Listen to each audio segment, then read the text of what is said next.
This podcast is part of Another Happy Studios, the home of podcasts with passion. Hello and welcome to Still Got Legs, a Doctor Who Rewatch podcast brought to you by Another Happy Studios. This week, River's back for a long night, and mine and Nathan's towers are ready to sing.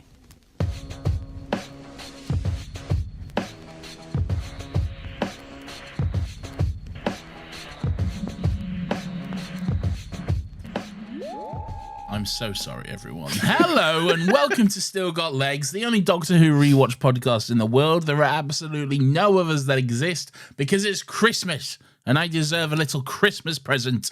So listen to my silly little podcast. Anyway, my name is Nathan, and as always, I'm joined by my wonderful companion as we go on this fantastic journey through time and space, Alan Z. Geronimo Clara, and rewatch all of Doctor Who. Hello, Lawrence. Hello, did you like my horny intro? No, I did not. Why? Frankly, immediately opening with a joke about our penises. Okay, And how it they didn't even make sense as well. It makes sense. No, it doesn't. It makes enough sense. Explain it to us all. Right, okay. So now you want me to go in depth on it? Yep, go on. Explain it to us all. Now I regret the intro. Yeah, I'm sure you should. Well, River's back for a long night. As we know, the long night on Beryllium is 24 years, right? Spoiler alert. Well, sorry, but I'm having to explain the intro, right? No, you ruined the whole episode for me now. Oh, I'm sorry. I didn't mean to. Do you want me to go back and not say it? What do you want me to do? Carry on. And mine and Nathan's towers are ready to sing. Obviously, towers typically known as kind of phallic-shaped objects a lot of the time, quite lengthy, and the singing. You don't actually have to explain this, okay? But I wanted to. I'm not going to shy away from the challenge. Okay. All right. How are you? I've hated all of that. By the way. That's great. I'm tired, but good. How are you? You're a sleepy boy. I'm not as tired because about 5 minutes before we jumped on this call to record, I blasted myself with a freezing cold shower. So I'm a bit more awake now because of that. But I'd imagine I will drift off soon. You're insufferable, aren't you? Why is that insufferable? Because you was like being all fucking. Oh yeah, it's not early. I'm up at the fucking crack of dawn. You don't know what early is, you know? Not understanding that people have different schedules, you know? Like, this is early to me, brother. Yeah, okay? but you know, take yourself a cold it's not early. Take yourself Fuck a cold off. shower then. Kill yourself. Have you had a nice shower? Are you partial to a cold shower? I'll have a cold shower. Look, I don't want a cold shower. A cold shower for me is like a last resort. That's not a nice thing to have. Oh, I like it. Okay, go on. You should kill yourself, okay?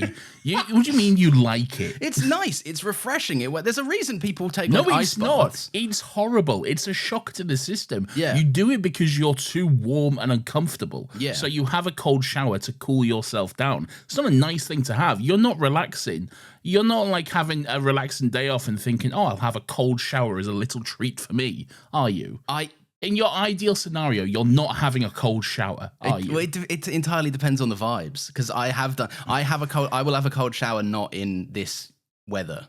Sometimes I will just go, do you know what? Fancy a really cold shower. I feel like it's a nice reset for the body. Like if I've got a busy day and I'm like a bit, I can't be arsed for this, just fucking blast a cold shower, wake up feeling rejuvenated. You want to tell me to kill myself again, don't you? I do.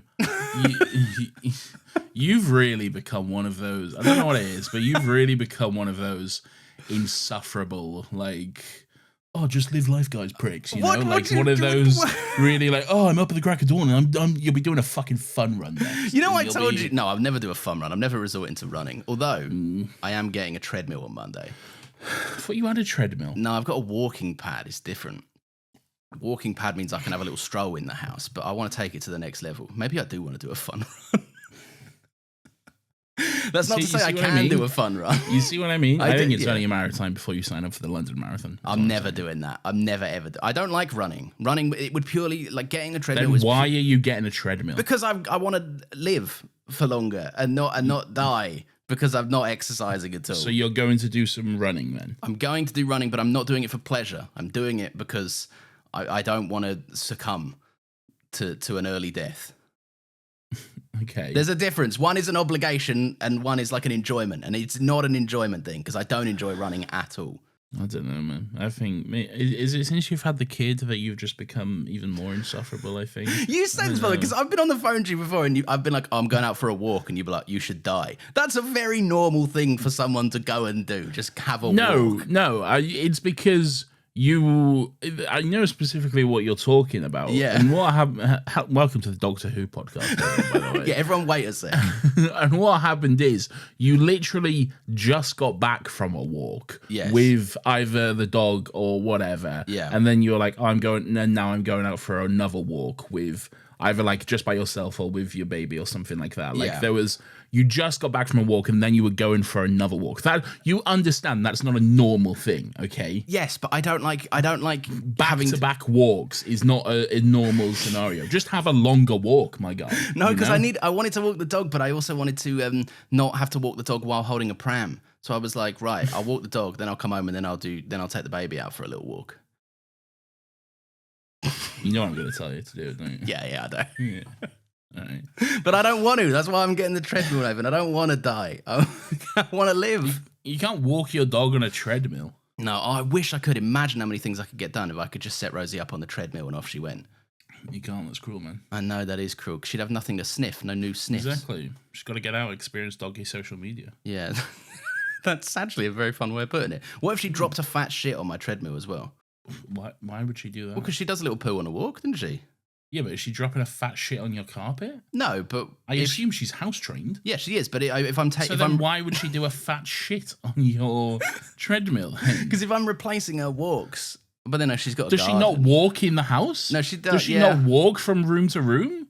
I'm assuming. I know she's a dog, but I think she's smart enough to understand that, like, this is a room. Just because I'm walking doesn't mean I need to do a shit right now. You know, you'd be surprised. She's a creature of habit. I feel like if I didn't take her out, she'd find a cheeky place to have a little poo. Well, yeah, but that would then be entirely on you because you haven't taken her out. That would be neglect. Yeah. Yeah. Yeah. All right. In that case, I won't do that. No one's pooing on my treadmill. This is a great start to the episode. How have we done this for 8 minutes? We're 8 minutes in, and all we've talked about is you being insufferable and berating me in my life. I want to know. People write in on the Discord or write in on the emails. I frankly couldn't care less. I want to know. I want to know if a cold shower is a normal thing to enjoy. Keep it to yourself. All right? Text it to Lawrence, at him. Fucking do whatever. He's still on Twitter these days, so fucking at him on Twitter or X, the everything app as he calls it. Yeah, I do. And his favorite application, and let him know. There we go. Heard it here first. There you are. Right, Nathan, what are we talking about today, please and thank Lawrence, you? today we're talking about Doctor Who, episode 127, season 9, episode 13, but also not really because it's a Christmas special. Yeah. It's a Christmas special. It's written by Stephen the Moth Moffat, directed by Douglas the McKinnon. It is, of course, the husbands of River Song. Whoa. I wonder Sexy River Song. Sexy River Song. She makes her grand return. How long's it been since we saw River? It has been since the name of the Doctor since we last saw River. When she was like, I'm in the library or whatever. And then we did a little kiss, but I'm not really here. Yes, the Trenzler library, and she's like, I'm going to smack the Doctor, and Matt Smith's like, no, you're not. Yeah, and then now we're going to do a little kiss, but I'm not really here. Yeah, you know? Bro's just kissing the sky, bro. Bro's kissing Data. Yeah. Would you kiss Data if it took the form of River Song? So Data is a character from Star Trek, okay? Yeah. And yes, I would kiss Data. Okay, well, hang on, but now I'm confused. Do you mean the character from Star Trek? Lawrence, let's move on. Oh, no, okay. I want to know. I would kiss all forms of Data. Hell yeah. Even taxes? What? Taxes are data, aren't they, technically? Numbers on spreadsheets and shit. Lawrence, you should kill yourself. Stop telling me. This is the record-breaking amount of times you've told me to kill myself today. Have you seen one of our most recent reviews of Another Happy Pod? No. It's from a while ago, but we recently posted another episode of Another Happy Pod, which was quite fun. Yeah, go check it out. And/or season 2, baby. And/or season 2. We came back for 1 night only. To be fair, the review's 5 stars. Okay. Okay. But it's titled 50/50, And then it says, Lawrence is great. Nathan's not my cup of tea. What more do you want? Is that it?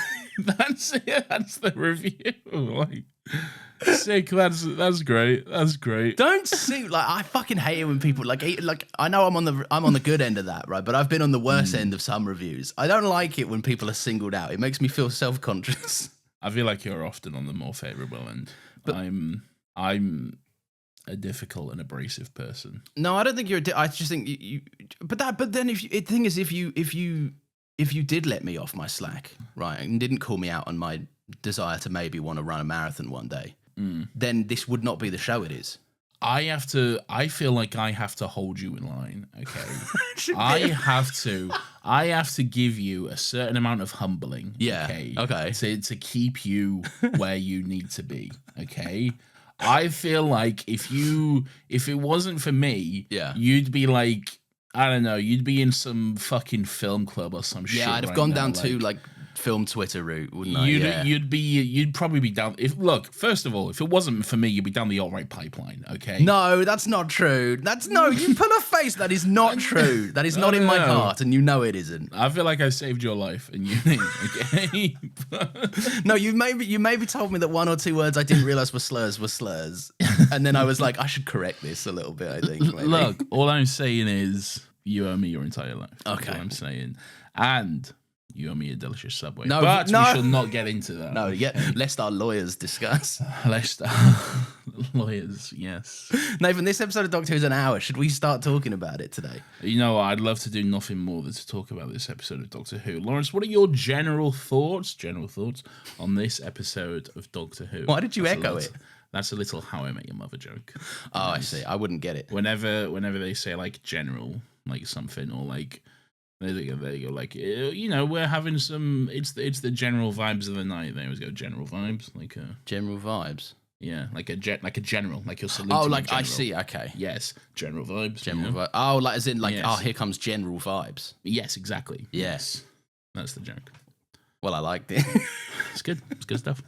Nathan, I think this is a bit of fun after 3 weeks of sadness and 1 week of a bad episode with Sleep No More. Right. Oh, that's in the past, all right? I've forgotten about that. I know, and I'd love to. Only good episodes. Only season good 9, episodes. only bangers all the time. Yeah, except that one. Does this count as season 9? It has to, doesn't it? Because it's not quite season 10 yet. Well, yes, but it's also not quite season 9 though as well. We've been doing this dance the Christmas since we specials started. are in the weird grey void area. Yeah, you know? but when we categorize them, we put them as series 9 and we make up episodes. But that's really because we have to, though. Like we have. It's like they're categorized in series 9 because they have no real option, you know? Yeah. Nathan, anyway, look, I like this episode a lot, right? I think it's I'm having a good time. River's back, so I'm not complaining at all. We get to see more of a silly side to 12 that we haven't seen in the last couple of weeks because he's been a bit more doom and gloom and being a bit more serious because Clara's dead and stuff. Are you barking? Of course I'm barking. Are you barking? Drinking. Thanks for asking me a question as I was taking a drink. Yes, yeah. I'm often barking though. Yeah. If you're not barking, you're barking mad, I reckon. If you're not barking, you're parking. That's what I say. What does that mean? I don't know. Just rhymed. This is a ridiculous start to the episode. Weird vibes. They are weird vibes. Nathan, I'll tell you what, let's quell the weird vibes. Where do we open this episode on, if you would? Oh, okay, I guess. Oh, sorry, what are you... None of my thoughts, then they don't matter, I guess. This is weird vibes, right? What are your thoughts? Wow. I'm having a drink. No one ask me any questions now. Very telling. Lawrence, what are your thoughts? No, I'm having a drink. It's good. It's great. It's good Christmas fun. It's Christmas magic. It's Doctor Who magic. It's beautiful. It's great to see River again. Obviously, it comes with a new dynamic, as now it's 12 River, a dynamic we've not seen before. Yeah. So that's very interesting. It's obviously quite bittersweet and a little bit emotional as we get towards the tail end of the episode and stuff. But as I'm sure we'll discuss. But I think it's good Christmas fun. This is what a Doctor Who Christmas episode should be.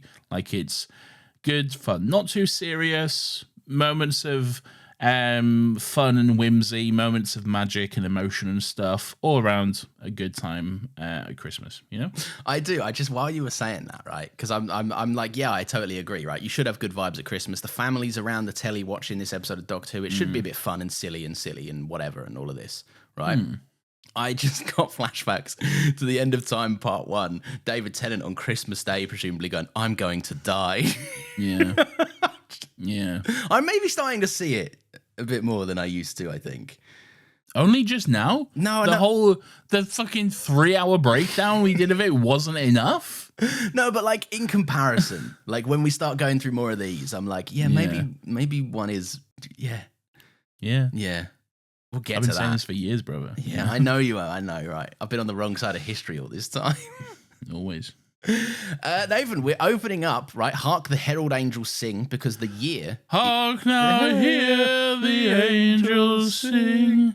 Glory to the newborn king. What's the one? We're missing the Russell staple. What's the other song we like? Is it the? Are you hanging up your stockings on the wall? We should have either had that. Slade or Wizard. It's one of them. Yeah, I'm not getting into that again. Yeah, no, that was a whole ordeal.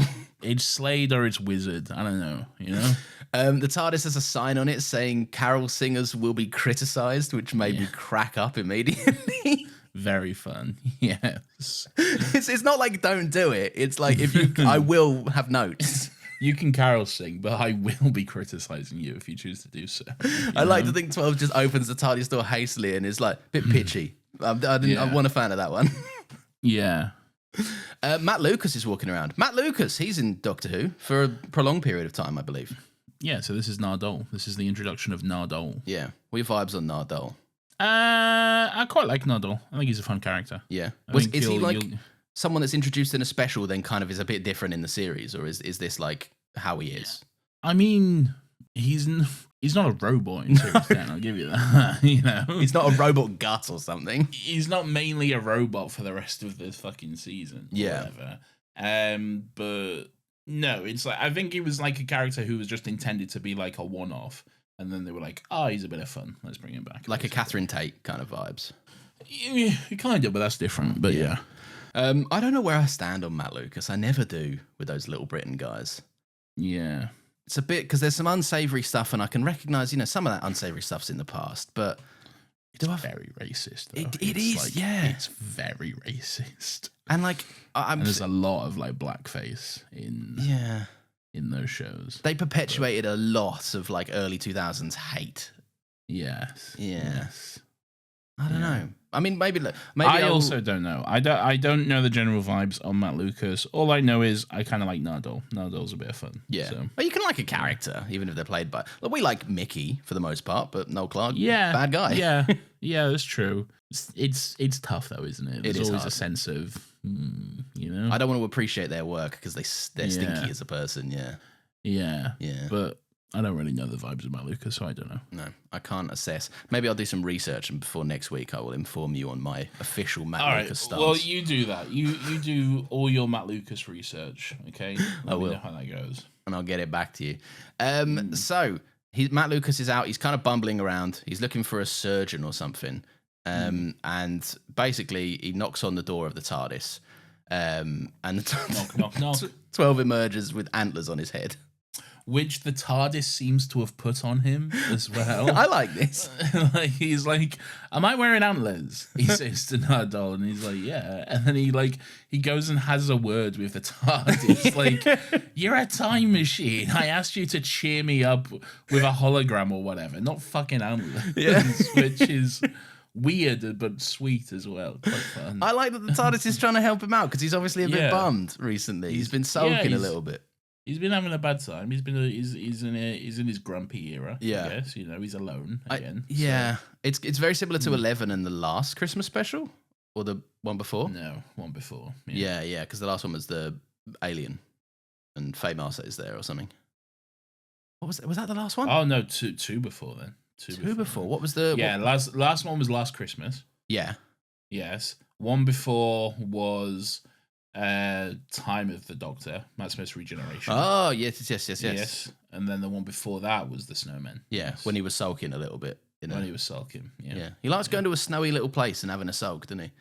That's Christmas. It is Christmas. Yeah, but you're right. I do like do? that he goes and he goes like 1 second, just shuts the door and just starts telling off the TARDIS. It's very funny. Very fun indeed. Anyway, now Dole's like, "Are you a surgeon?" And then the doctor's like, "Yeah, close enough, I guess." Yeah. Why? What's going on? You know? What can I do for you? Anyway, there's a medical emergency. Mm-hmm. They need to go check something out. Do you recognize this street they're walking down? Yeah, it's Trap Street. It's Trap Street, yeah. Sorry, you can immediately. 100% tell. It's like, oh, this is Trap Street, but they've just added a bit of snow on it. You know? They've redressed some window fronts, and that's about it. Yeah, I mean, look, That is 100% where Clara died. Right there, you know?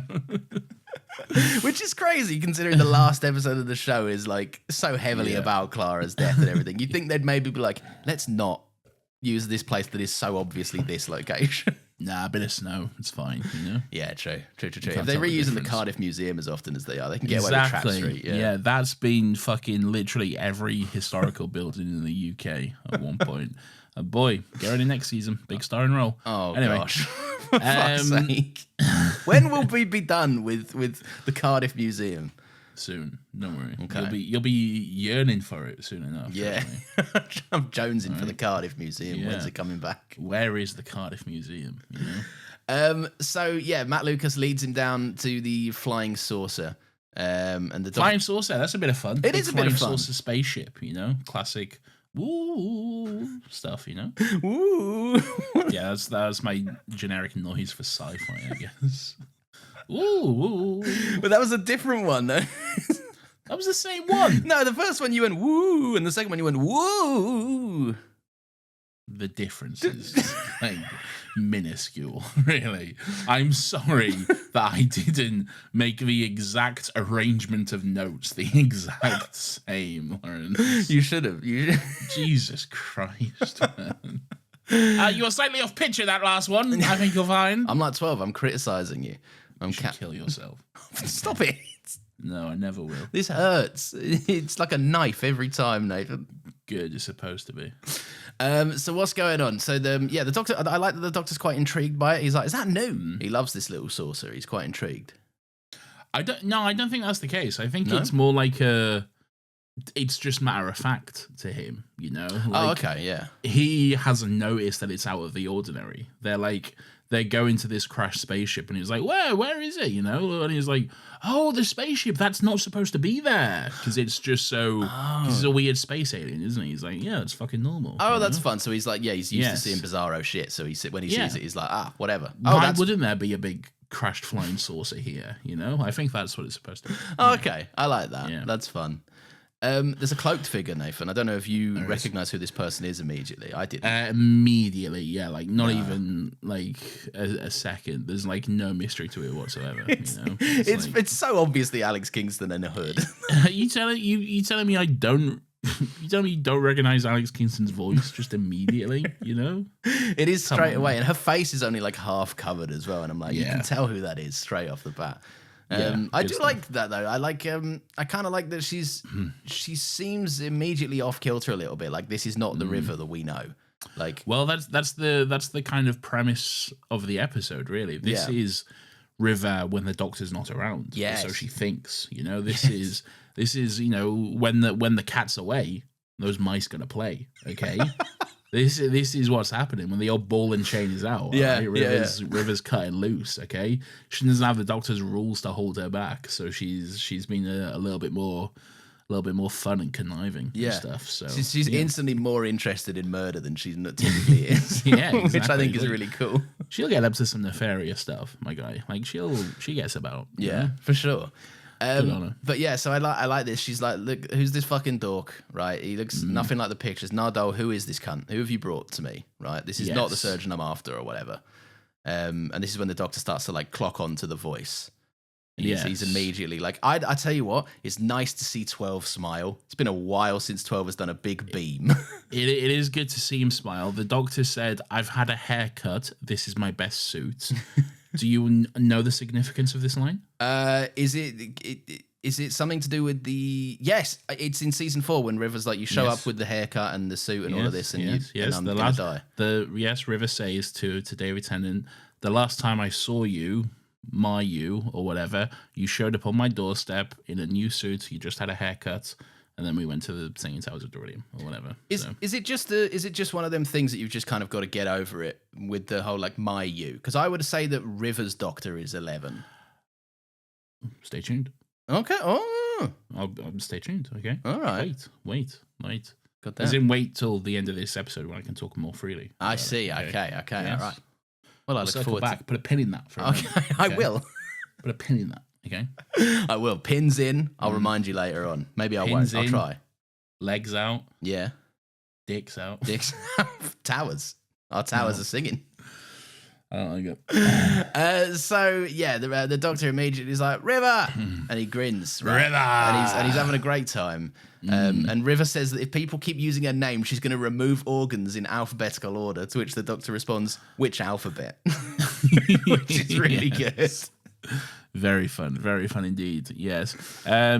She's like, well, fucking, how do you know me? And he's like, oh, it's a tiny bit complicated. Usually, I need a flow chart, he says, which is, quite fun. Yeah. And then she's like, fucking hell, listen, surgeon cunt, all right? You need to help my husband. My husband is dying. And the doctor's like, your husband? Yeah, what? Your husband? That's me, Chief.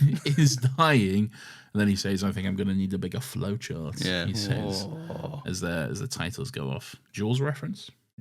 Oh, yeah. Yeah, I didn't even pick up on that. Yeah. We're going to need a bigger boat. We're going to need a bigger boat. Did you notice anything different about the titles, Nathan? Well, they got snow on them. They got snow. They're very Christmassy for the festive season. They were very Christmassy. Fun titles, I will say. I did get a little bit sad to see Jenna Coleman's name not there. Yeah. Alex Kingston, good second. Alex Kingston, yeah. Good to see Alex Kingston's name. But yes, the Clara era is over, unfortunately. The worst thing is, I know that Jenna Coleman doesn't come back. Like, I know there's not even going to be like a fun, we get to see her quickly in like Power of the Doctor when the world and their mum are in it. Yeah, no, that's it, unfortunately. That's a pin on Clara. We'll put a pin in that. We'll put a pin in that. We'll put a pin in you. Maybe we'll see her briefly when Neil Patrick Harris uses a little dummy or whatever. Oh, do we see her? Yeah, no, we just see a little doll, don't we? A little doll, maybe. He's like, hey, Clara. Spoilers. Hello, I'm Neil Patrick Harris. I was in How I Met Your Mother. He says general vibes. General vibes. That's not a Barney joke, though. So I realised, by the way, that I can't rewatch the Star Beast because I'm now remembering that there was something about the fate. You're gonna have to, mate. No. When we get there, is fine, right? But before that, I can't even just see that scene again because I know that it reveals the fate of Bill. I can't remember what it is. Oh, does it reveal the fate of Bill? I don't know, but I'm terrified to go back and look because I think it does all the companions before. I don't think it does time. All of them. It does. Does Amy and Clara? I know it does. That. Amy. It definitely does Amy and Clara. Yeah. Does it do Bill? I can't remember. Well, we'll get to it. I guess. We'll get to it, but I will know Bill's fate before I watch the Giggle again. Yeah. So that's good. Yeah, that's fine. Yeah. By the way, isn't it crazy how currently, and I'll say currently because we might change this. We haven't actually decided yet. Yeah. But assuming we don't change anything, then we'll be doing the start of the RTD2 era, the 60th specials and stuff, in less than a year now. Oh, that feels wrong. I know, right? Gone are the days where we go like, in 12 years from now, we'll be talking about this. We'll get to that in like fucking 3 years or whatever. Like, oh my God, how long has this podcast been kicking? Oh, 2.5 years now. It's been 2.5 years. It's been. Yeah. What? Yeah. That feels weird. It does. And we still don't have our studio, which we were plotting out via text the other night. We don't need to reveal those plans. Okay. We've got some cool ideas for a set if we ever get a load of money. We've got cool ideas, but no funding. Yeah. Okay, that's the issue. If there's any angel investors listening, right, just if you want to give me $1 million, would it cost $1 million? I don't think so. Look, for what I want to do. Oh, for the whole set you want to build out that I know about. Well, not just this set, but the studio. Yeah. The whole equipment, the whole thing. Yes. Yeah. Someone back us. Yeah, someone give me just like a couple million. Yeah, just a tidy cool mill. Yeah, like what is it to you? Yeah, you know? Especially if you've got loads. Pocket change for some cunts, you know? Like, blah, blah, blah, fucking whatever. Yeah.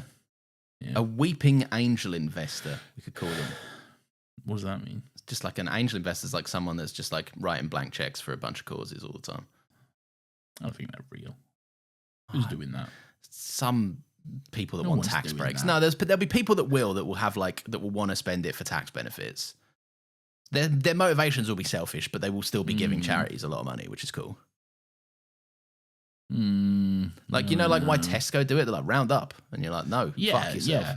Any company who gives to charity is totally for selfish reasons. Yeah, they would not do it if they didn't have to do it. Yeah, and so they can just write it all off a tax. Exactly, yeah. Anyway, so, Nathan, who is... well, firstly, who are these ads? Did you find out who they were? No idea, unfortunately. Damn. I didn't hear them. We don't hear them. We don't, thank God. Yeah. Imagine having to listen to ads. I don't want to be sold to. Yucky. Yeah. If you had to listen to ads, L on you. Yeah. Yeah, it sucks to be listening to this. You know what doesn't have ads? Not an ad-free version on Patreon, because we don't do that, but there are no ads on our actual Patreon feed. So that's something. I guess the whole feed is an ad. Yeah. For our Patreon, I guess. But you've already paid for it at that point. So. Yeah, exactly. You don't need to be sold to. You're just there for the vibes. Yeah. Yeah. General vibes. And they are cooked. Anywho, what's going on, Lawrence? River's husband is here. He's a big robot Greg Davis? He's a big robot. He's Taskmaster. Taskmaster, yeah. He's in between his head teacher. He's Greg Davies. Yeah, Mr. Gilbert. Davies. Yes. Yeah. Yes, sure, maybe. The warrior monks are here as well. They come with little sound effects this time, which we'll hear in a bit. Yeah. Will we hear them? Yeah, do you not hear them? Oh, I thought you like brought a sound effect. Oh no, I didn't bring them. No.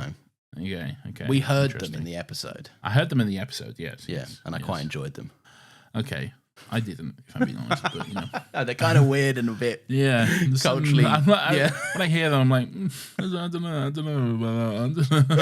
Well, we'll get to it. Yeah, we will get to it, trust me. Yeah.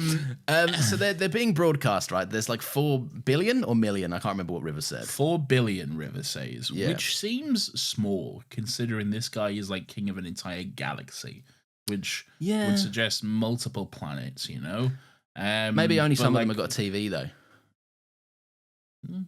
All right, I guess. But why? I don't know. What a weird stipulation to put in there. They're not thinking about it as much as we are. This is headcanon. I don't know. Like we have 8 billion on our planet, and we're just one planet. So yeah, and our king doesn't even own all those people. No, fuck that king. Yeah, he sucks. He's got sausage fingers and he's a pedo. Yeah, I watched Diana the musical last night. How was that? Any good?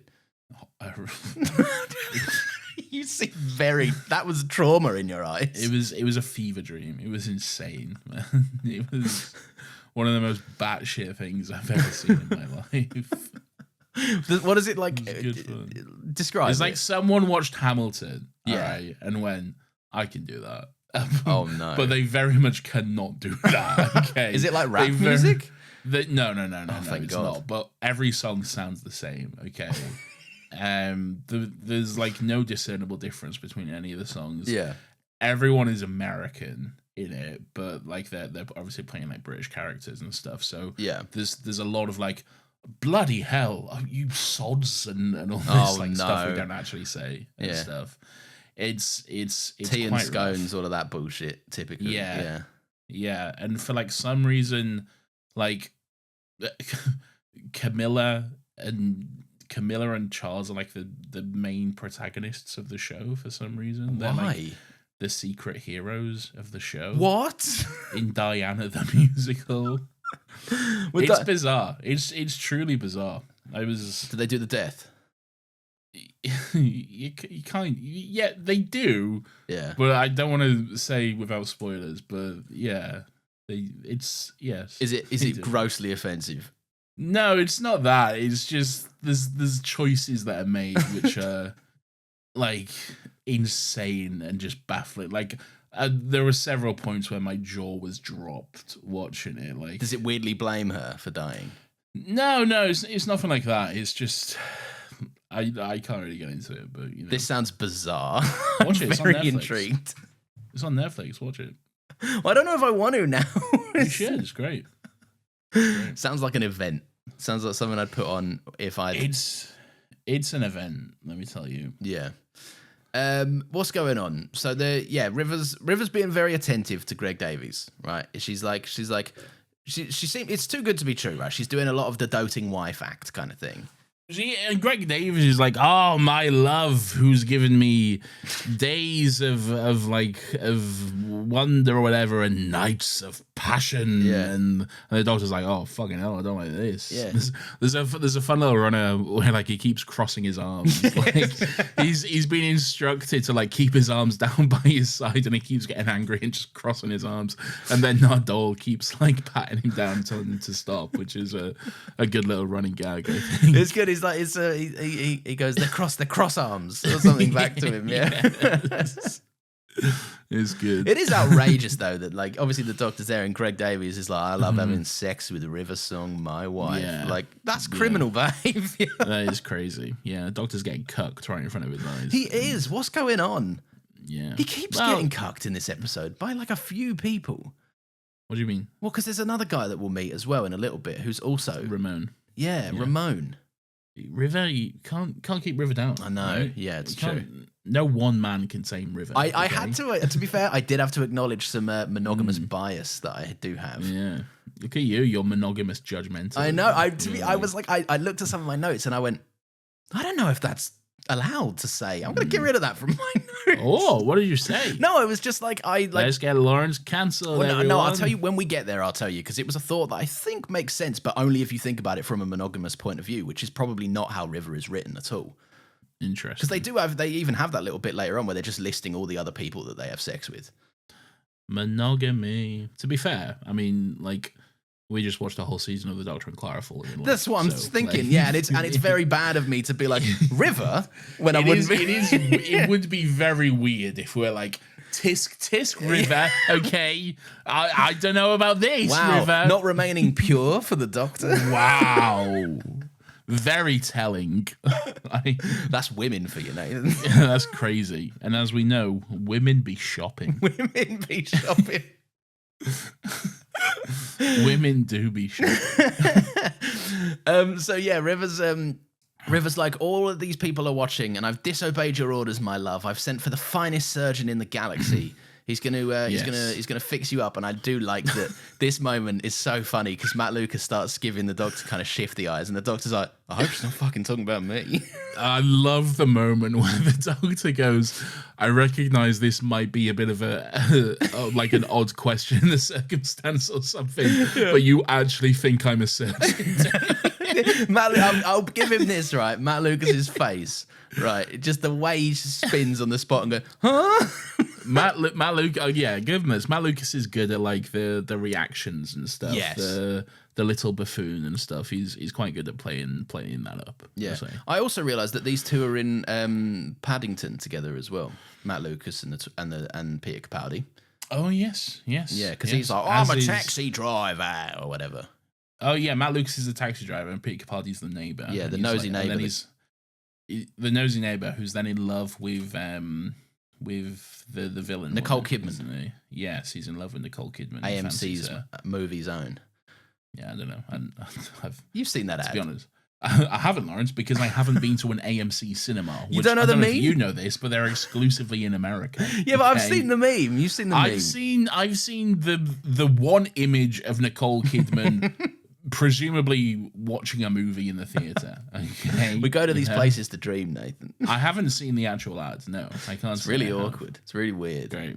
Well, good for Nicole Kidman. She's just in like a proper ball gown walking up some stairs of a regular cinema. What's your favorite like bad celebrity ad? You know, like there's no reason that you need to be doing this ad sort of thing. Not so much bad, but recently I've been hearing Freema Agyeman on the radio. Oh really? Yeah, because I immediately I don't even know what she's advertising because every time I've just spoken over her and told my wife that's Martha from Doctor Who on the radio, and she's like, I don't think it is. It is. I checked. I can't even remember the last time I listened to the radio. I do sometimes now just because it's like just a bit of background noise and I quite enjoy it in the day. But no, it's another one. Chalk that up to me being insufferable again. Yeah, I don't know, man.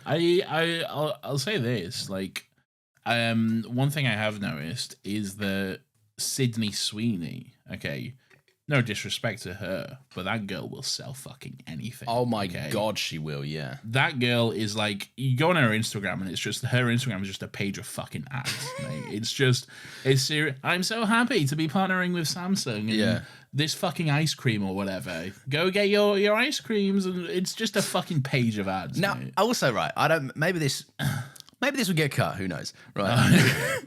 But Or is it going to get cancelled? No, but I'm not being rude, and I think Sydney Sweeney knows that She's got a certain demographic. She has got a certain demographic, yes. Yes. There's a certain audience that will buy a lot of things she sells. Yes. Presumably because their tapped brains thinks it will get them an inch closer to her. Sure, yeah. Which is incredible, but it is, you're right, her Instagram is quite funny because it is just like, here's my boobs, and they're selling a car. What do you think about this car? I don't think she's selling her boobs, is she? No, there's a lot. I've seen her in a lot of ads. I saw her in an ad where she's like in a bath or something, and she's like, "This is soap or something. You should buy this soap because you're a dirty boy." And I'm like, yeah, she's selling like her bathwater soap or some shit. What the fuck? And then there was like a. Is it her bathwater? Apparently, well, probably not. That's no, that but YouTube girl thing. That's not a YouTube girl, trust me. Oh, she I thought she was, wasn't she? She's like a fucking OnlyFans. Oh, Oh, okay. She's progressed then since I last checked in. Like she's like a millionaire because of it as well. God, if only it was easy, man. Like is anyone interested in me doing a bit of that? No one's interested in your bathwater, Lawrence. No, not my bathwater. I'm talking like pure hole. Oh yeah, some people will be. Yeah. What, just pure hole? You can post hole. Go to bed, Nathan Jr. Go to bed. Anyway, what was I You were checking out her Instagram or something because you're a pervert. I'm not a pervert. You're a sleazy pervert. Oh no, yeah, that was it. She was selling soap, and then there was this whole thing about how the soap had a hole in it. A hole. Oh, for fucking. So yes, it wasn't explicitly said, but yes, that's the idea. You put your knob in it, yeah. But that wasn't real. It turned out like that was just a thing that was started on like the fucking, I don't know, TikTok probably. Like a loofah fleshlight situation. Yeah, maybe. Yeah. If you know me, you know ice cream always brings the biggest smile on my face. This was a childhood dream come true. Thank you, Baskin Robbins. You sure? It was a childhood dream to get paid $1 million by Baskin Robbins to take an Instagram picture with an ice cream cone. That is a dream come true, is it not? You know what? That is a dream come true. I'll give it that. I'd do that. I'd take that $1 million for the studio. I'm not disparaging Sydney Sweeney. Get your fucking money. Yeah. You know? Like, fucking get paid. But I don't know. I'm in no position. I have done a Raid Shadow Legends ad before.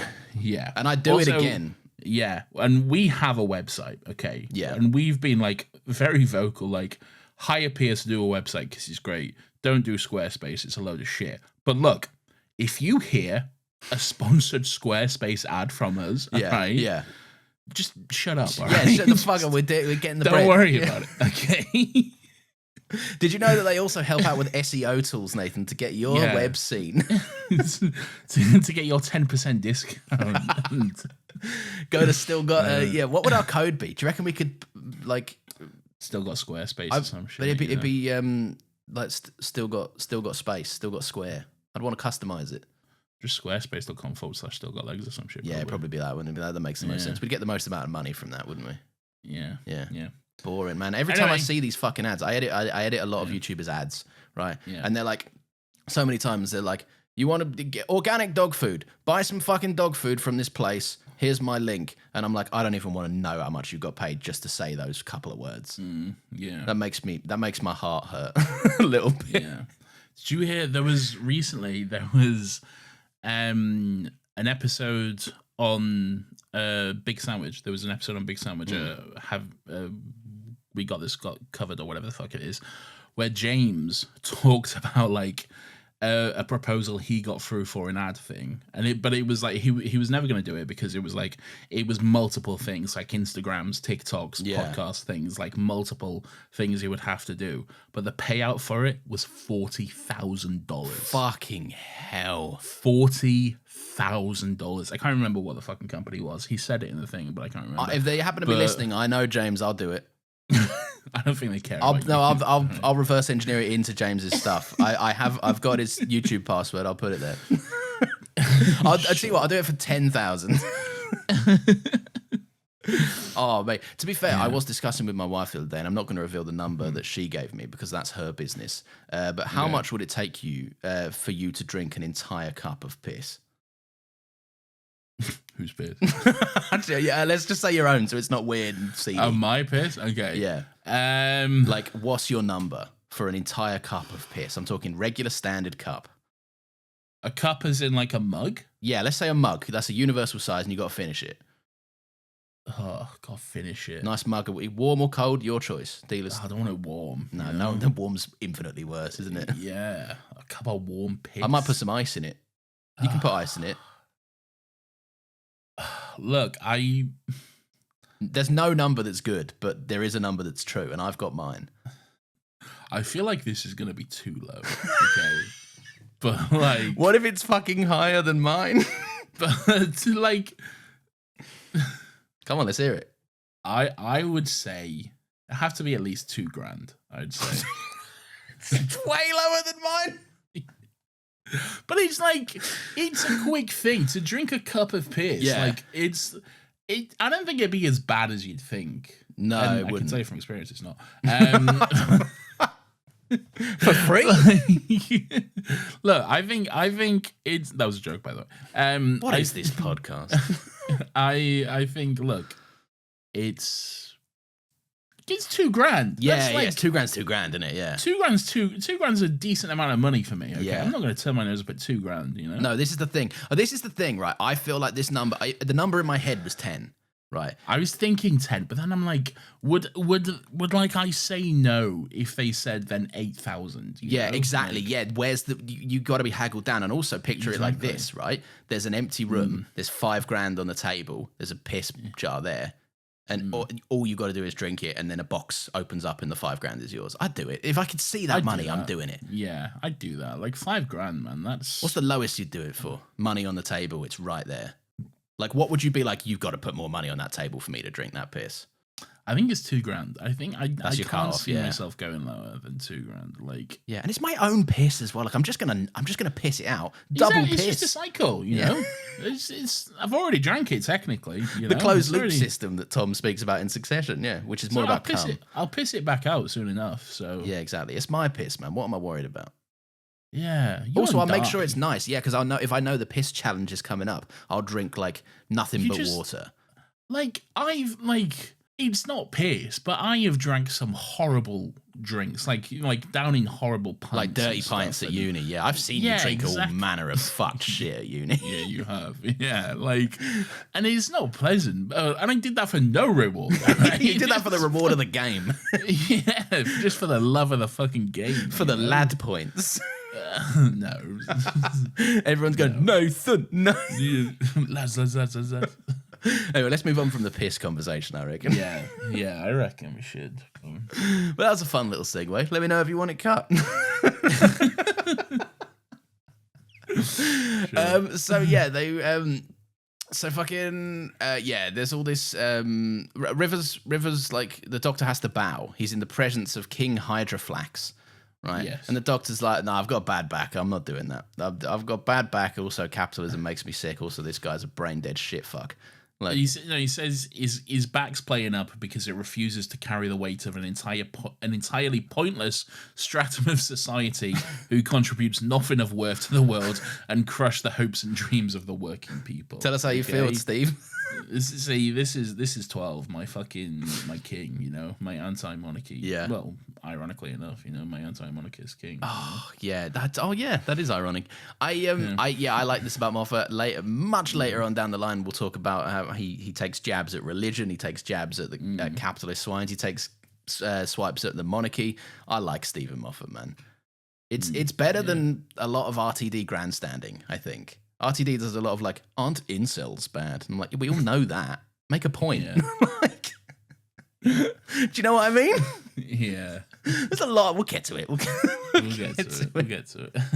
We've got too much discussion to discuss about how much piss we would drink or something before we get there. I don't know what you're talking about. No, yeah, same. I don't know if it was cut or not. And I think it was, but I don't know what you're talking about. So the Doctor and River, they get a little private room. River's like, follow me. All right, follow me.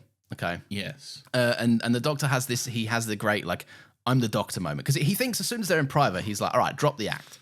Yes. Yeah. He goes, look at me, and she's like, why? And he goes, because I'm the Doctor. And just very quickly, not missing a beat, she's like, you better be. You've got a fucking operation to perform. Yes. Like, not catching on, which is kind of a bit of a running gag for the episode, and I think it's good. I think it works. It does work, and it is fun, and there is an element of there was a part of me that got to a point where I was like, you must be fucking blind. This is so clearly the Doctor, but then also like she doesn't know about the regenerations. Yes. Yeah, the face is obviously, as far as she's aware, she only knows of the 12 faces that she's seen. So it's not a concept to her that the Doctor could have had a new set of regenerations and got this new face. Yeah, so, they even discuss it later on. Because So I quite like this. We're used to River being a bit of like not a know-it-all, but she knows a lot of stuff, right? River's like she knows how to fly the TARDIS better than the Doctor. The Doctor lands somewhere and she's like, you have no idea how this all plays out, right? Yeah. We're used to seeing River know a lot of things, and it is nice to see River just being completely clueless for a change. Like it's just a different dynamic for the character, which is interesting. Yeah, I wouldn't say she's clueless about this being the Doctor. But like she's pretty clued into what's going on. Oh yeah. She's effective at what she's doing and stuff. But she doesn't. She has no idea that this is like some very important man to her. But anyway, basically, so it's all a bit of a classic River ruse. Basically, it's like. It's not really her husband. She says she married the diamond, really, not his head, you know. Yeah. So, and he's got like a diamond in his head or some shit. Yeah, the most valuable jewel of the universe or some shit. Like. Yeah, some weird MacGuffin or some shit.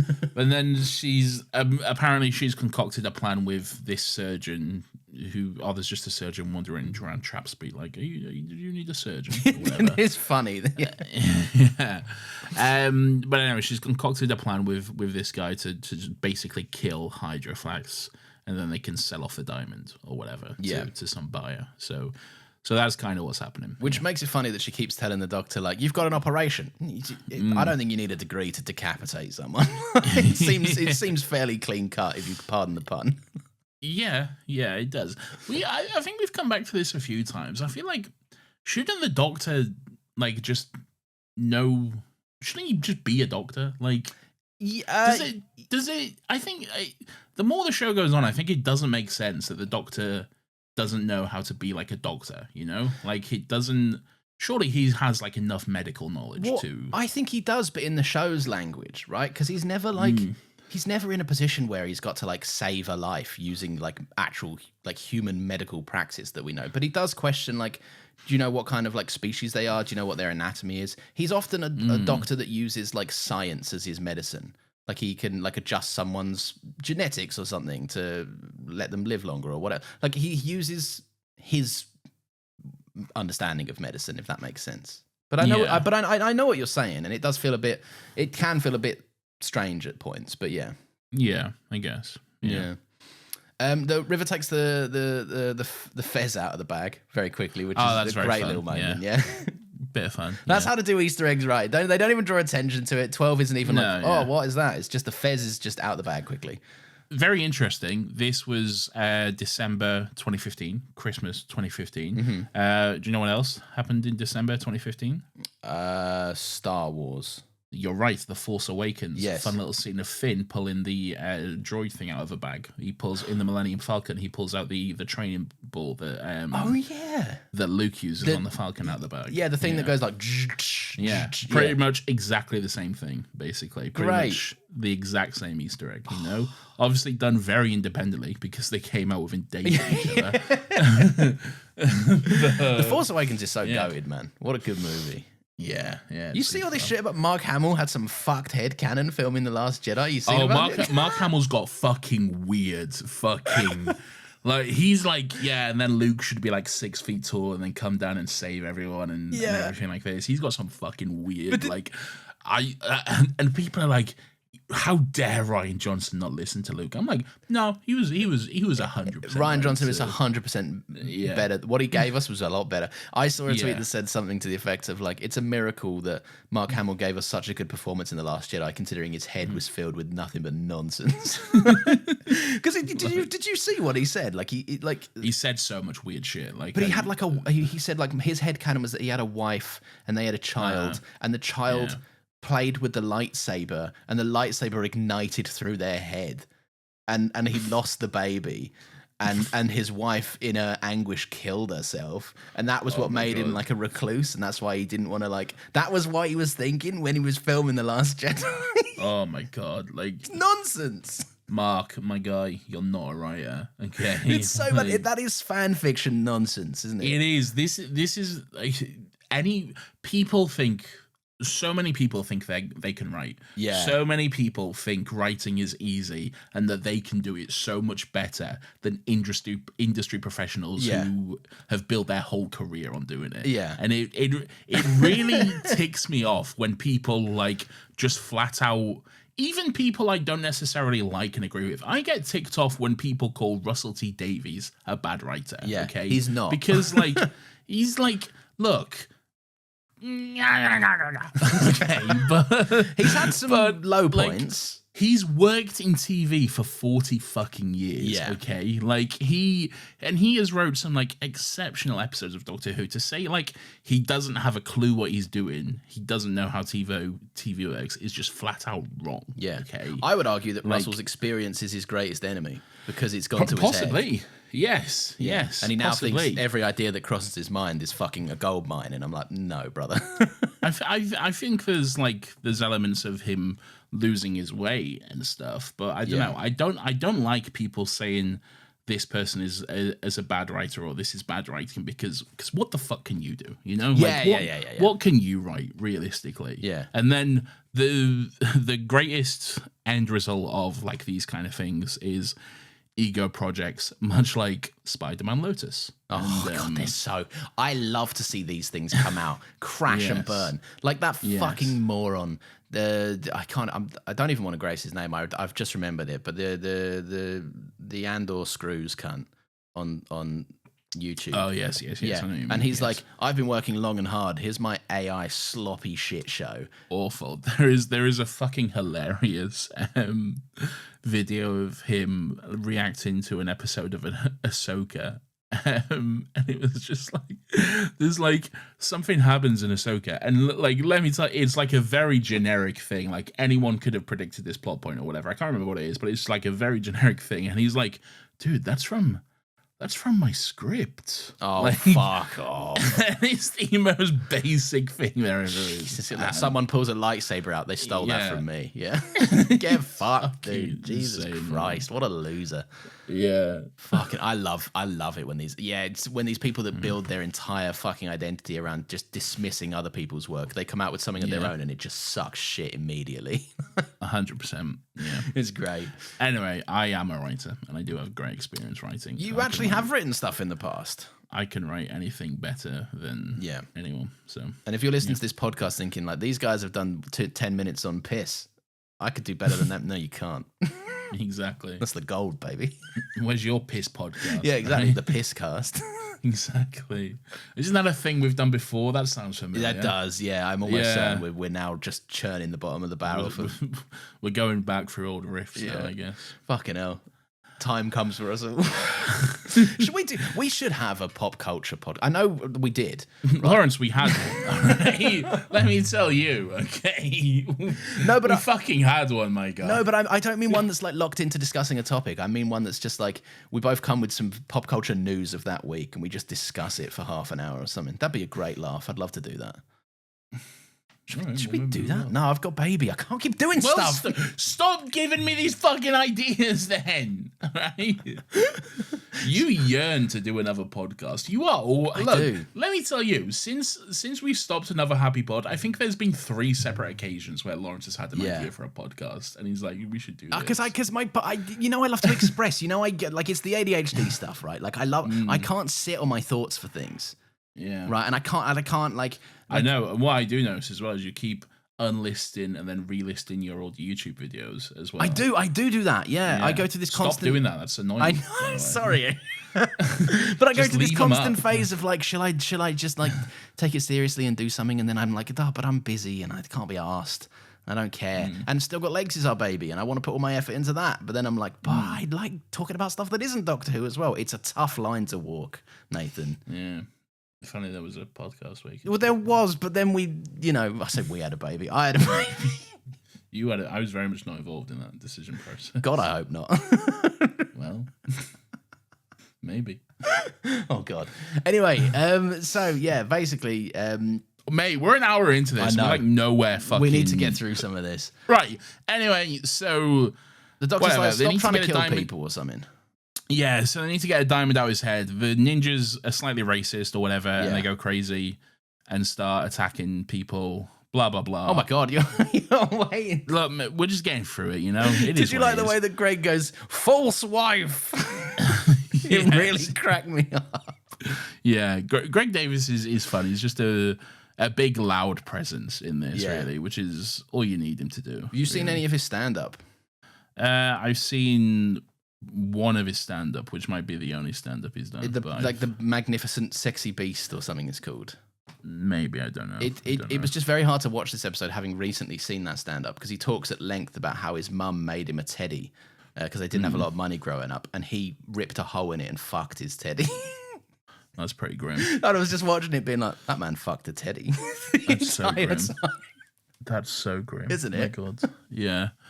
Anyway, good on him, I reckon. But yeah, it's Greg's like, check this shit out. I'm going to remove my own head. You want to cut it off? It's here. Don't know why he did that. I'm Taskmaster. Yeah, but it seems like a weird flex of, but like, he's like, you trying to cut my head off? Well, here it is. Why are you doing that? I think it's just to establish the robot. It's like he can change his head. Yeah, but whatever. like that's that you've put yourself in a strategic position. Like it's like scoring an own goal. Like Yeah, why it's would you pretty do dumb, it? I guess. And then they're like, "Oh, sick! We'll just take this." Yeah, head then." and you can't stop us because you've got no fucking hands. You're just a fucking head, you know. It is. They do that fun like fucking. I was going to say it's not really a sitcom thing, but like I guess classic character who's just a head thing where they end up on like a series of tables. Yeah. Then like so which obviously their body is underneath and stuff, you know. And there's even one moment where like he ends up on the TARDIS console and the TARDIS looks a little wonky here. Yeah, like, there's it's- some maybe the it's panel's a oddly bit shaped. Yeah, but all right. To be fair, they do circumvent it a little bit because there are times where his head is just squished into the table. Like Yeah, they've that's pushed true, his yeah. nose into it, and I'd be like, what did that look like to film? Just Greg Davies wearing a big fucking green suit. Yeah. Anyway, it's good stuff. But yeah, so he's like, River's like, listen, I'm taking your diamond, you're a cunt, and you're pissing me off. We didn't talk about the ninjas with their sound effects. Yeah, it's fine. We can move on. It's kind of racist, isn't it? Yeah, it's pretty It racist. seems a bit racist. It's pretty racist. Anyway, so they like get River's like, oh yeah, speaking of sexy, and then she gets on the phone to someone called Ramon, Yeah. and is like, hey, we need a fucking pickup or whatever. Is it a teleport they get? Do they get a teleport? It's Beam Me Up Ramon. Yeah, they teleport out. It's beam me up, Scotty. Beam me up, Ramon. Yeah. All right. They get a little teleport and they like land in the snow. They're having a little giggle together, which is a bit of fun. It is good to see 12 laugh and smile in this episode. I think it's long overdue. It absolutely is. It's the I don't know. It's just it's fun to see him. Like it's a breath of fresh air because the last 3 weeks have been fairly downtrodden. Yes. But also like the Doctor like threatening Greg's head over like a waste disposal chute. And Greg's like, chill or something. Like it's a bit of dumb family fun. All of this. It is, yeah. It's dumb like sitcom hijinks and stuff, and it's good. It all works well. Yeah. There's another moment where they're in the snow, and then the Doctor's like, you know me, you recognize me, you must, and all this stuff. Yeah. And she's like, I know who the fuck you are, mate. Who are you? What are you doing? This is really pushing it. She should be clocking at Yeah. this point. Like, nah, it's the face thing. I you know it's the And then, face like, thing, but still. Even this is where like a moment later, Ramon comes up, and then she's like, "Here, we need to find the damsel. Look, have you seen any of these faces or whatever?" And she just drops like the wallet of pictures of them all. Yeah, you know? which is great. It's nice. I always like to see a little like I do too when they pop up. Yeah, I didn't see was one David Bradley or was it William Hartnell? No, I think it was William Hartnell. Oh, yeah, okay. it'd have been William Hartnell at this point. They got to stick to him. Oh yeah, no, they wouldn't have cast him as one yet, would they? No, they wouldn't have done that yet at this point. And also, I think it should be William Hartnell especially in frame in photographs and still images and stuff. Oh, I guess so. Yeah, preserve the guy that actually did it. Yeah. Yeah, it should be William Hartnell in that kind of stuff. Yeah, that's fair. That's fair. But yeah, so I like this. She and then of course there was a second Doctor, and he was going, "No, no, he's too skinny." Is that our new favorite Doctor? I think so. It's taken over Tom Baker. Yeah, we've gone from Tom Baker to quite a bad Patrick Troughton, I will say. Yeah, but it's also a bad performance from Patrick Troughton. Just weird. No, he's goated. Man. He's goated. What are the other funny regenerations? Well, 4, he falls off that little fucking wall or whatever. Oh, and the paper mache. Yeah. Man. Oh God, we love the paper mache. Man. The paper mache. He arrives and he's like, "Am I Pete Davidson?" It's not clear. I'm sure it is if you watch the episode. Did you say Pete Davidson? No, Peter Davison. Yeah, David. Pete Davidson is the fucking the SNL guy. Do you guys want to smoke some weed? You guys want to smoke some weed? I'm Pete Davidson. I'm getting rid of all my tattoos for some reason. Imagine 4 falls off his little scaffolding. Pit Davidson arrives and he's just like, "Hey guys, I'm from Staten Island. I'm just Pete." You know? I'm just Pete. But yeah, so this again, the Doctor pushes it, sees how far he can go a little bit. He's like, fucking, what if this damsel fella's got a new face? And River's like, he's got limits. Yeah, he's got limits. Yeah, trust me. Yeah. All right. Anyway, River's kissing this Ramon guy as well. Yeah, he's another one of her husbands. The husbands of River Song. The husbands of River Song. There's been, I count 3 so far. 3, including the Doctor. Including the Doctor. The Doctor's not too happy. 5, including us. Ooh. Now we're talking. Where's our kisses? I had my lips pursed at the telly. She says, what? I had my lips pursed at the telly going, She says, this guy doesn't even know they're married. And then she's like, yeah, I had your memory wiped. She was being annoying or whatever. That's good stuff. Sure. Again, I like the River's just out there, just living her life, having a good time, letting her hair down. Yeah. It's good fun. Anyway, so they go to find the TARDIS. So they find the TARDIS, and then they're like, "Hey, we're just gonna borrow this from the damsel." And the Doctor's like, "What? You can't borrow this. You can't take this. He'll notice." And then River's like, "Well, he never has before." And he's like, What? Excuse me? This is a great scene. This is a lot of fun. This is ludicrously fun, and now I have context to finally it's my go, which is what a lot of Doctor Who fans say all the time. We'll get to that in a minute. I want to talk about that in a second. Yeah. But I love he'll notice, and then he's like, "You can't take this. Look at it. It says police on it and stuff." It's like, whoever this damsel person is, they sound dangerous and not chill. Yeah, and then River's like, "Yeah, it's prepare yourself. It's not quite as snug as it looks." And just the look of excitement on 12's faces is like, finally. Yeah. It's my go. Yeah, you know? I was not prepared for how fun this was. Right, like even the fourth wall break at the end. Always wanted to see it done properly. Like it's a great scene. My favorite part of that whole thing. First of all, I love that he has an idea of how it should be done properly. Yeah, there's like a right way to react to this. Yeah, yeah, like everyone who runs in the box, looks a bit shocked, runs out the box, runs around the box, runs back in and goes, "It's bigger on the inside, okay?" Yeah. Which is how it's always been done. They've done it wrong every time, and he's always been a little bit pissed off at that. Yeah. I like the idea is like, oh, they didn't do it the right way, which is this way. which is hilarious, because it's in such an understanding way. Like, he's expecting humans to kick open the room and go, "The entire perception of how I viewed my entire understanding of physical space has been transformed." It's so good. 3-dimensional geometry has been torn up. I really love how it ends. It's just like the universal constants of physical reality has been changed forever. It's so good. It's so good, man. And just when it starts, just oh my God. Yeah. He's been waiting. He's been waiting for it this whole time. Yeah, it's great. It's so good. The TARDIS fun doesn't stop though, because there is a River's got like a secret sick little bar. Yeah, she's got a secret stash, which the Doctor clearly didn't know about. He looks at it like, "What the fuck are you doing? How did you get that?" Fucking martinis this whole time. Yeah. So yeah, the TARDIS is being tracked. So River like hastily takes off. But the Doctors, like as they always do, even if River doesn't know it yet, they start bickering about how to fly the TARDIS. Yes. And the Doctor's like, "You've done it wrong." And it turns out that the Doctors wanted her to push a button that River corrects him and says like, "No, that's actually like basically you've been dropping a bunch of poo in deck 7 or something." It evacuates the waste tank on deck 7 or something. He's like, "Oh, better avoid deck 7." Yeah. Yes. I like the Good idea fun. that there's just in Journey to the Center of the TARDIS, a couple of them could have stumbled across this room filled with just absolute feces and shit. Like, Yeah. I do. So they kind of like work out basically, or the Doctor kind of like has to kind of lead her to this point without like kind of giving himself away a bit, which is a good back and forth. Yeah. That like they can't take off because Greg Davis is both inside and outside the TARDIS, basically, because he's a headless body. I think that's an awesome sci-fi concept. It's good stuff. Yeah, it's good fun. I like when they go through that and River's like, "You're very quick," and he just goes, "Yes, for a doctor." Yeah. And she just goes, "Yes," and then moves on. It is I really appreciate the gag that she just keeps going like, "All right," just carries on, and then she just goes, "Seriously?"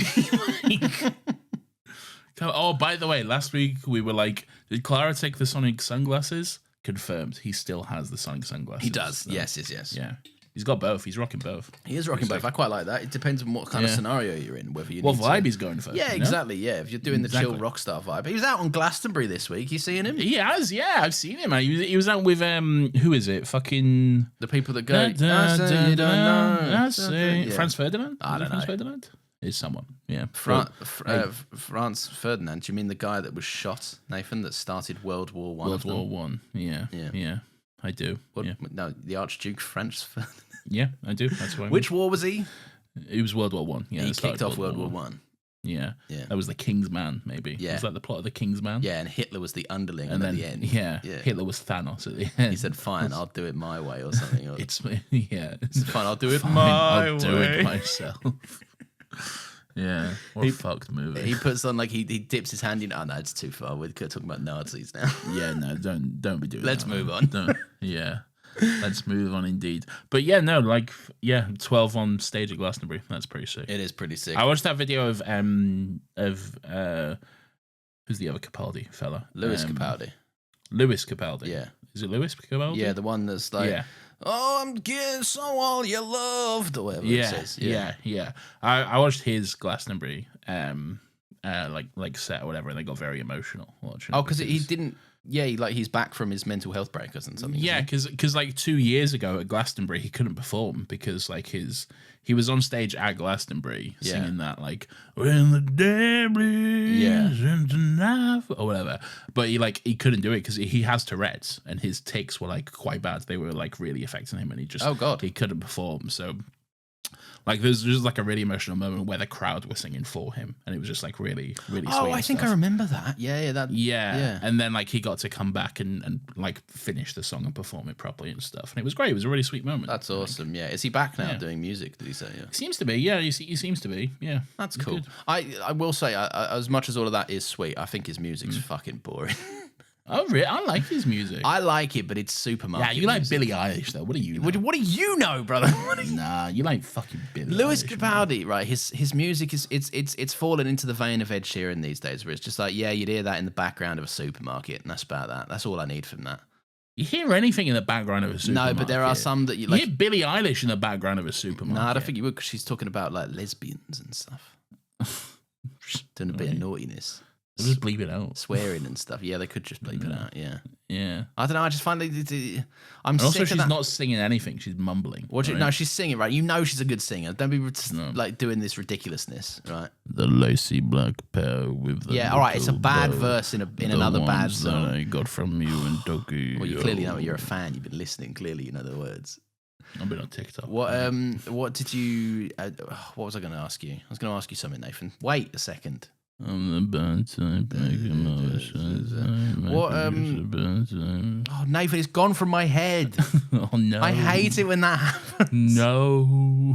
No, everyone wait. We're all waiting until Everyone it comes have back. a wait. Let's all wait for Lawrence to remember his point. Yeah, and while we do that, you can listen to these ads. Oh, I said we do ads. All right, do an ad then. I just did. Great. Lawrence, have you remembered your point? No, it has been 0 seconds for us. Sick. Right, but if everyone was listening to those ads in full, as you always should, because glory to the capitalism gods. No, you can skip them. Yeah, you can skip them. We still get the money. It's fine. Yeah, we do. It makes no difference to us. Yeah, we literally couldn't care. In fact, we encourage you to skip them. Don't tell, I don't know, BetterHelp that. Or do. Fuck BetterHelp. Yeah, fuck BetterHelp. Although apparently BetterHelp are okay again or something. No, they're not. No, I know what was been said about them, but apparently a lot of it's been debunked, Nathan. Is it? I don't know how true it is. I don't know. Bottom line is, we don't have any control over the ads that play, basically. Yeah. So, don't have it. And if you're in the Discord being like, I got a weird Serbian ad, you've got a VPN on, cunt. It's nothing to do with us. No, sometimes I think it's a Spotify thing, because I don't really use Spotify, but then the couple of times I have gone on Spotify and played it, sometimes I get like French ads for some reason. French ads? Yeah. Je m'appelle advert. They're like, bonjour, je m'appelle la France. Bonjour, je m'appelle le poupou. Oh, baguette. Oh, le poupou. You want baguette? Oh. Ah, you want le frog, le poupou. Le poupou. Ah, le croissant, le poupou. Le Sydney Sweeney, Bathwater. Ah, le Sydney Swin. Ah, Sydney Swin. Ah, it is because I am French. Oh, I'm French. I am French. I'm French. What are we doing? I don't know. This podcast Have you thought of your point yet? No, because I've been doing jokes about France. Come on, man. No, I don't know. Oh, that's what I was going to ask you. Oh, it's so not worth it. That was real-time realization. You a big fan of Benson Boone? Who's Benson Boone? You know Benson Boone. He's all over TikTok, Nathan. I know that, and I don't even have TikTok. Yeah, but we probably have different TikTok feeds, though. Yeah, true. Yours is probably all about piss and how much you should drink. Mine is constantly about how much piss I'm drinking. Yeah. Should I go through my TikTok feed? No, please don't. We are so behind on where this episode needs to be. Nathan, please. I will cut all of this. No one wants to listen to this. I know a lot of people are saying that the Dubai chocolate trend is dead. And I definitely Oh, right. Let me just get on my... Let me just have a little rant for a second. Fuck me. about All right, everyone. TikTok I'll feed. tell you what. Go to the toilet, get some snacks, do whatever. Specifically, like, ads on TikTok and, like, people trying to sell you just the fucking shit from the TikTok shop. Yeah. Just absolute naff. And they always trying to hype it up in this big way. One thing that really pisses me off is the way they call stuff viral. Okay. Oh, yeah. They're like, run, don't walk to get this viral shoe rack. Yeah. Brother, it's a fucking shoe rack. Nothing viral about What the fuck is viral about it? It's a fucking shoe rack that you put your fucking shoes on. The shoe rack is sweeping the nation. Oh, it pisses me off so because it's just absolute fucking dropship tat that they're just fucking talking up so they can get their 10% commission on. Yeah. And it's just fucking nothing, man. I've seen I hate it so my much. wife says it right because sometimes this T-shirt that I'm wearing is from TikTok shop and I don't mind it right because I'm not a man that likes to go out shopping. I like to have several T-shirts delivered maybe once a year, right? Yeah, and I'll same. wear them, right? And TikTok does them and they're like £2 each. And I'm like, that's cheaper than a regular T-shirt, so I'll do that. And they've been made in a sweatshop in China. Yeah, well, fuck them. Wow. No, it's a joke. Wow. I can't control these things. I can only control the money in my wallet. You can control it with how you pay in support. Yeah, well, I don't want to. I've got a new baby. I've got to feed my baby. I can't be spending £16 on one singular T-shirt, Nathan. Interesting to see where that line is drawn. That's what I'm saying. Fuck's sake. But fucking yeah. That's sometimes she was like, loads of people have been talking about this this cool blanket that if you put it on makes you. Oh cool. yeah, this is another, yeah. And I went, oh, that's interesting because it was a hot day when she was telling me about this, and I was like, oh, that sounds interesting. And she's like, yeah, it's on TikTok shop. I went, no, we're not buying that. It will be fucking drivel that breaks in 5 seconds, and also will never work to begin with. Yeah. Yeah, I'm not doing it. Anyway, Benson Boone, you've been checking him out. He does flips. No, who's Benson Boone? He's the guy that does flips. He does that song that you'll have heard where he goes, "Please stay." That one. Or is it, "I've got a girl my parents love"? That guy. I don't know. What I'm saying, the reason I bring him up, right, is because I'm sick of all these. I feel like there's a wave of male singers lately that all have the exact same fucking voice, and it's really annoying and boring. What voice is it? They've all got this voice where they're like, instead of like singing in a normal way, they'll be like, I don't know, give me a lyric. Give me any lyric and I'll sing it. In that style. Big titties. They'll be like, rocking everywhere. Titties. Like really exhaling. And I'm like, come on, man, just breathe. Right. I understand. I can gauge the room. I see that it's. But you like Billie Eilish. I do like Billie Eilish because she's a Who good doesn't singer. even sing? Oh, you don't even sing. Yeah, I don't. Dick. You're right. Nathan, let's get through some of this. This is a good episode. Why are we flagging on this one? I don't know. Again, it's just weird vibes today. It is weird vibes because it's early. We don't do early podcasts for a reason, typically. And I'm probably still a little bit drunk, maybe. Yeah, so and me. There's that as well. I'm drunk. I'm high on life. Not me, from my depression. It's how we get our powers. Yeah. So I will say, what is very funny is like, Nardol's been decapitated, by the way. They took Nardol's poor little head and then they put him on the robot. Yeah. And then like the robots flew off into Trap Street or whatever. Yeah. And then like Ramon comes across Nardol the robot, but the robot's just got a fucking gun to his own head. He's just holding a big fuck off gun to his head and like forcing Nardol to like, I think you can, he's just decapitated, man. Like you've already fucking got him, you know? But it's the way Nardol's like, it's not my hand. Well, it is, but it's not. It's so funny and stupid. It is very, very good. But yeah, so but Ramon is essentially lured. He's like, just do as it says, please, because it's going to decapitate you as well. And he does. But so yeah, the Doctor Greg on the TARDIS is like, if you kill my head, then my body is going to burn the entire world because it's a bomb or something. Yeah, some shit like that. And I'm like, okay, sounds good. Yeah. Seems like that doesn't happen as well because later on your head does, get killed. But sure. But it's the body who kills it though later on. Spoiler. Oh, that's true. Maybe he turns off the I'm a bomb setting. Yeah. Yeah, maybe. Yeah. Which is good news for Nardo. Anyway, basically the robot shows up and is like, I'm gonna get you, I'm gonna kill you. Oh, it storms into the TARDIS. Yes, and then the Doctor, quick thinking, he like closes the door on it so then they can fly and take off. Basically, now the whole body is in the TARDIS, they can go off. So there's a bit of a scuffle around the TARDIS with a big fucking robot stomping about and like trying to kill them while they're flying, which is quite fun. While they're flying, luckily it's quite a short flight though. Yeah, really. It's a quick hop, and we end up on some kind of like Star Cruiser spaceship vibe sort of thing. Vibes are great here. I will say they immediately feel off kilter from when anyone starts speaking.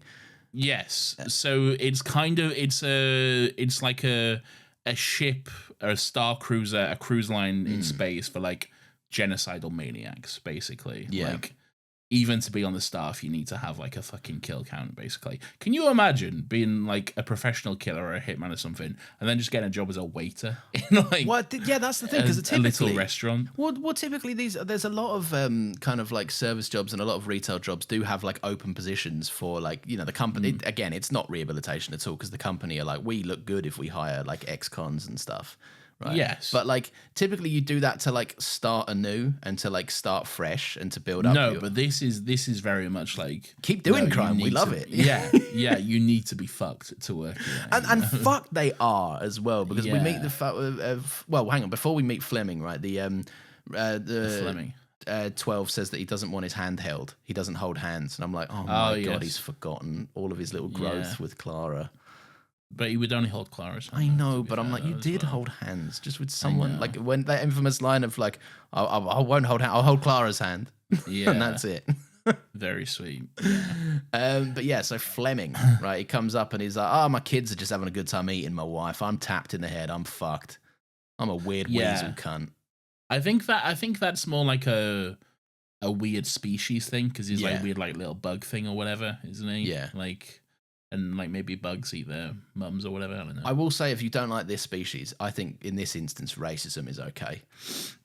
I think so too. Yeah. We fully endorse racism here at Still Got Legs. We do, yeah.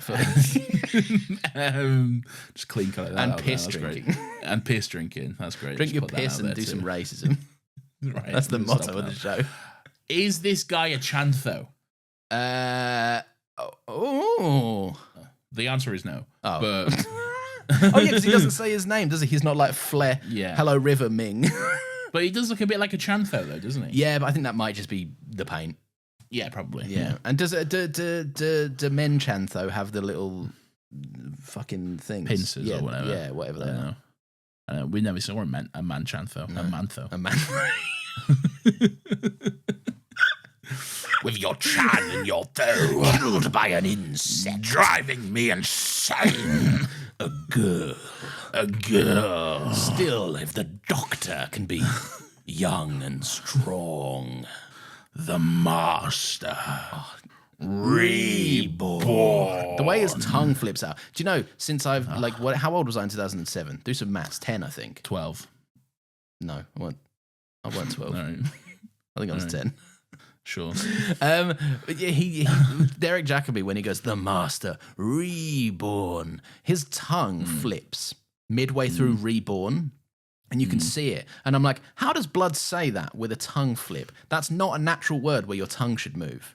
He's that good, you know? Yeah, but it's like, I'm going to try and do it to you, right? This would be for no one other than you. But look, I'm going to go, reborn. Like, he moves his tongue and you could hear audibly how that sounded fucko.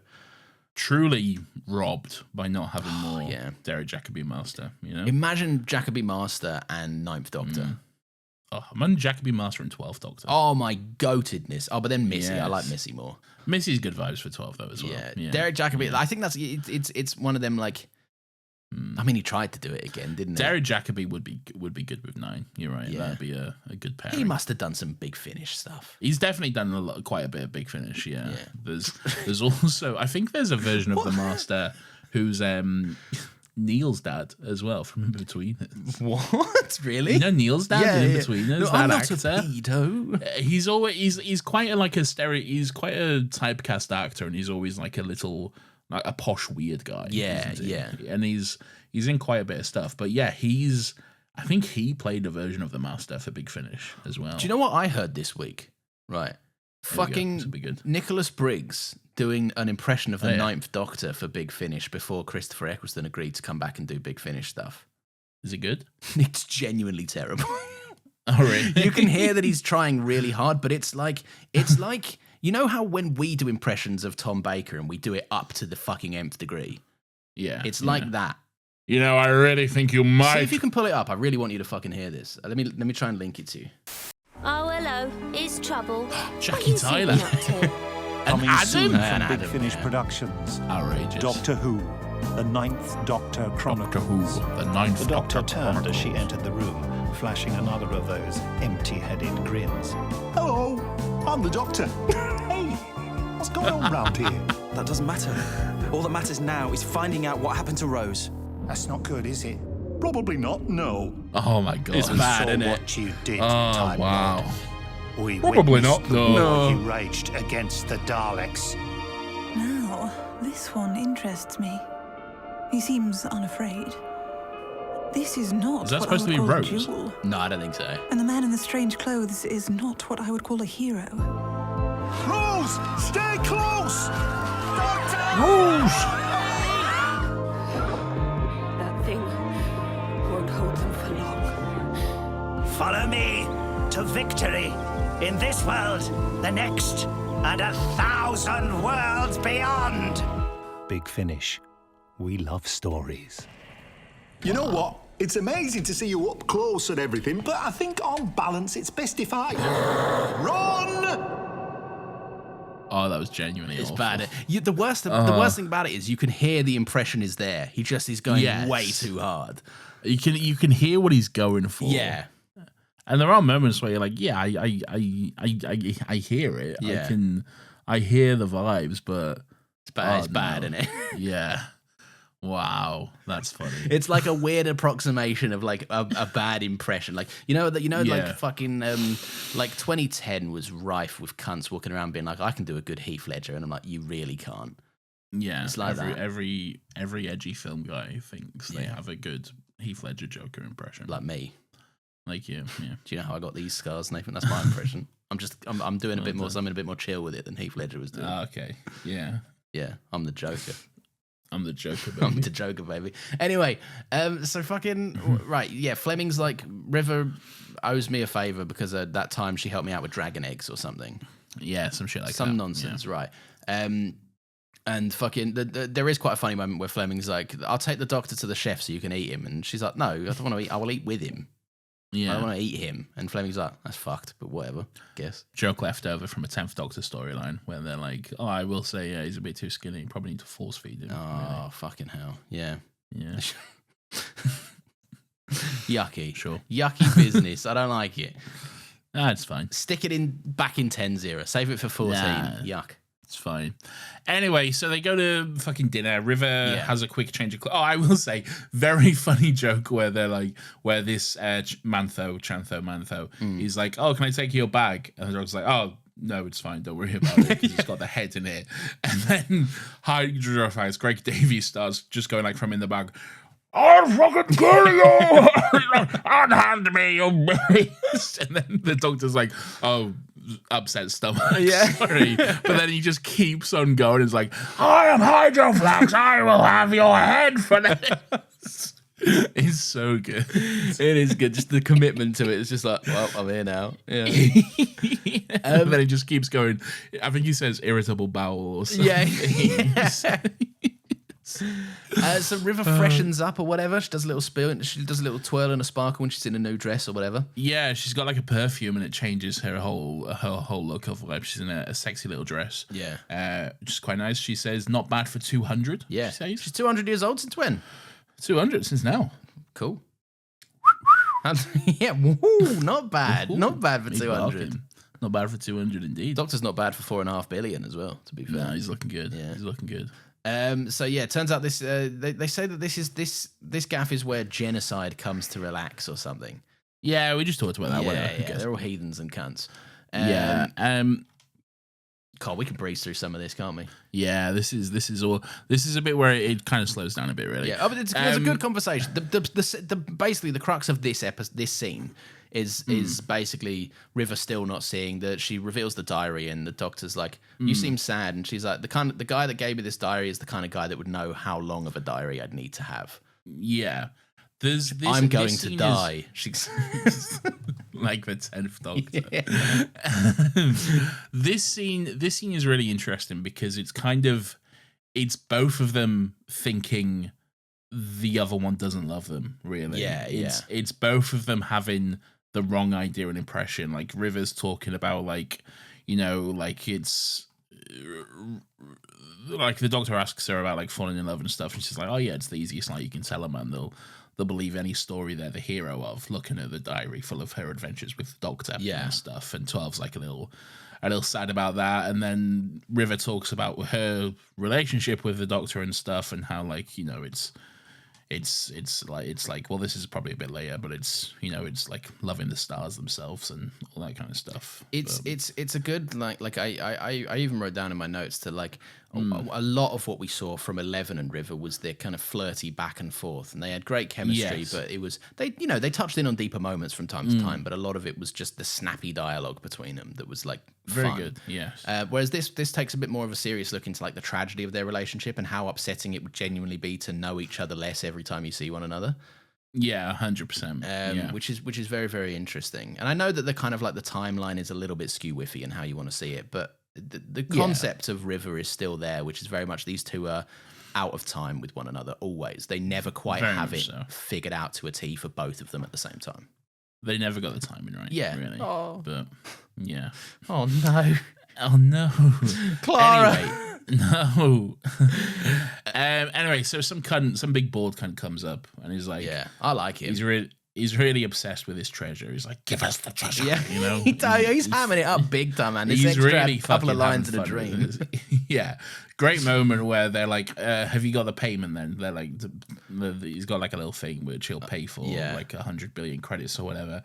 And then he just like sits down at the table, grabs his big bald head, literally pulls his head open and then like sticks his hand in the gooey little pod of his head and pulls out like the little metal ball, and the doctor just really casually just goes, you know, you really shouldn't do that in a restaurant. Like, it's disgusting. Yeah. I really like, there's a little running joke throughout this scene as well, that like this guy keeps being like, I'm whoever from planet whatever the fuck, and River's like, I don't care, I'm bored.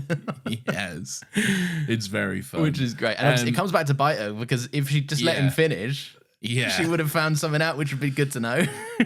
Yeah, so then they're about to do the deal, and he's like, right, yeah, you've got the diamond, hand it over then. Yeah. And then he like gets up and does a big speech for some weird reason, and he's like, because this is the glory of our great king. Yeah. Hydro flags.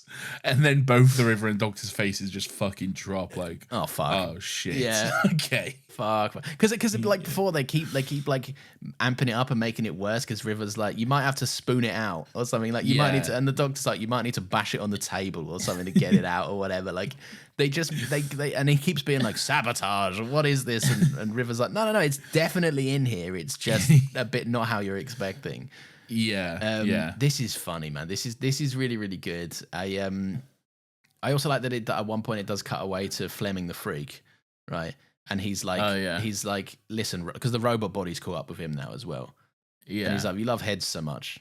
I know. Give me head. Yeah, you give me some. You love heads so much. But I know a much cooler head from the Doctor.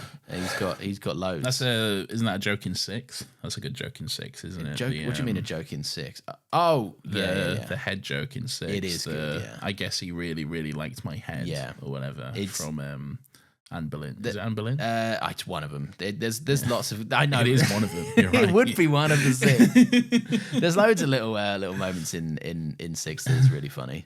The what's one that I quite like? The it plucked my strings all the way from to from G. A to G. Yeah, went from I can't remember the lyrics now. Went from major to minor, C to D. Nathan. Ah, yes. Cock dick. Of course. I don't know if you picked up on that one. Sure. But yeah. But yeah, so anyway, Fleming's like, go get the Doctor's head, man. He's got loads, and if you're all about getting powered up by heads or whatever, aren't we all? But also the Doctor, like, his head keeps changing, so like you'll never run out of heads, basically.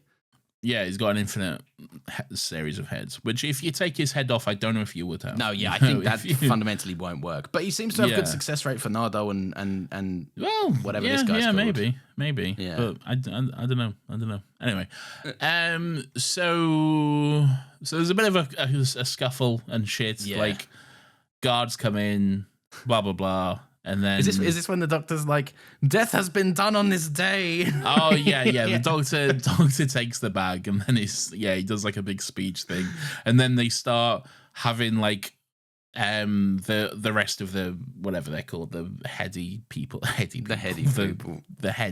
or whatever. Yeah, like they start having like a bidding war for Hydrofax's head. Yeah, a lot of head talk in this episode. There is a lot of head talk in this episode, and they're like, oh, 100 billion, 200 billion. River's flirting with like one of the women there as well. Quite fun. It is good. It's quite.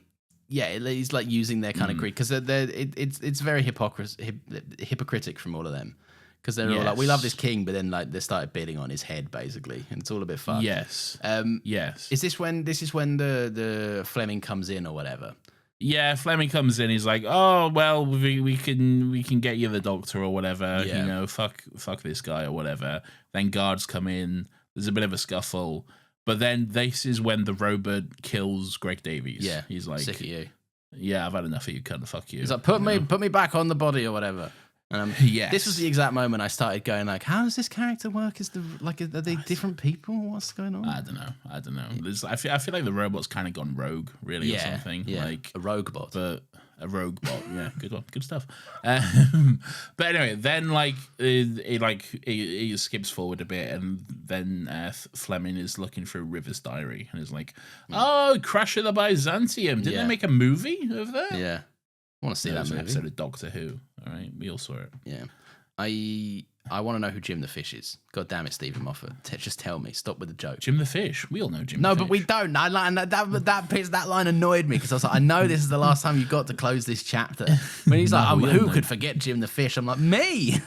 We all know Jim the Fish. I still love Eleven saying, "Who's Jim the Fish?" It's so fun.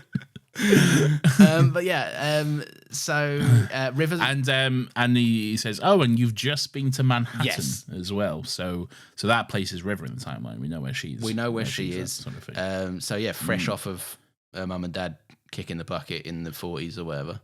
Yeah, but that's fine. She can still see him. Yeah, she do whatever. So, yeah, she goes about. Yeah.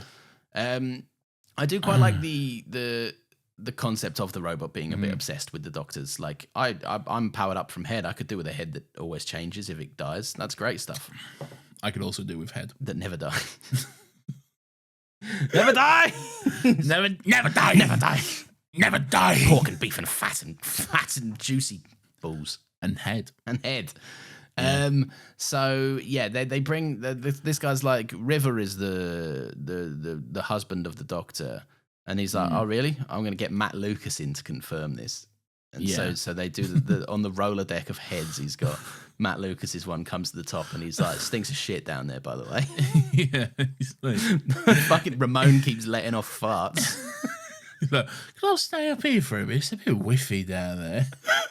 And he does this little. Yeah, as he doesn't. comes He up. adds in his own little effect. Yeah, like Boss Nass.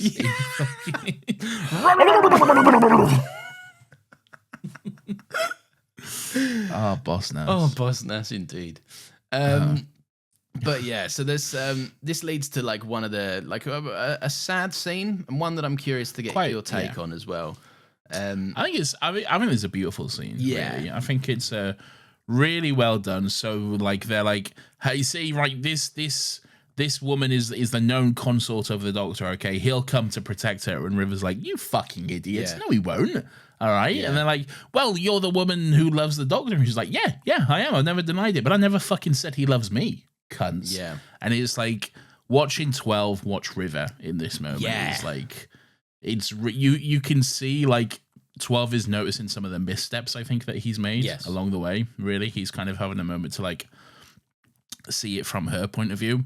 And yeah, River gets to go on about like, whoever said he loved me back, he's the Doctor. He doesn't go around falling in love with people.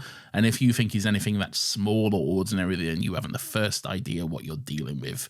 And she kind of goes on a bit about that. And then the Doctor keeps trying to be like, River, like you really get her should attention. stop. Yeah. Because they're like, go on then, scan for the Doctor if you think he's here to save me. He's like, River, no, don't do that. Yeah.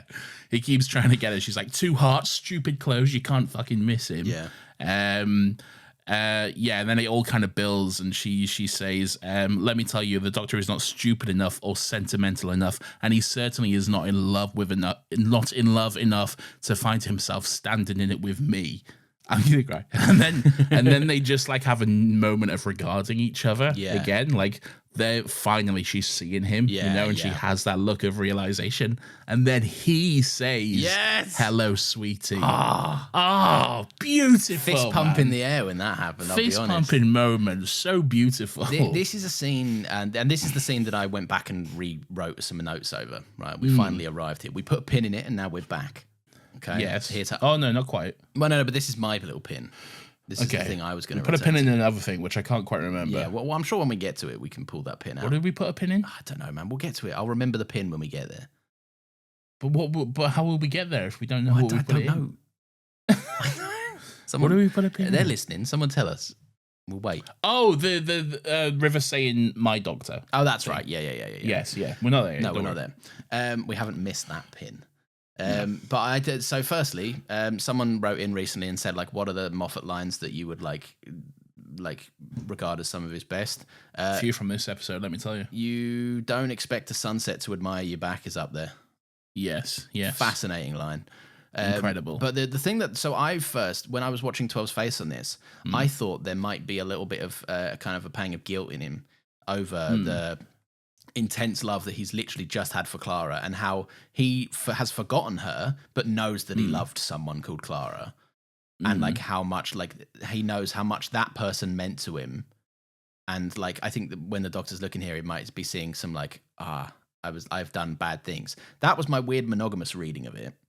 And now I kind of see it more in the sense, like you said, of the doctor kind of seeing some of his missteps and also like avoiding taking some of the lessons he's learned from his departure with Clara, that like things must end, and he's been running away from the Beryllium date and essentially just not neglecting River, because River's doing her own stuff, but like he's been holding her at arm's length because he's terrified of that ending.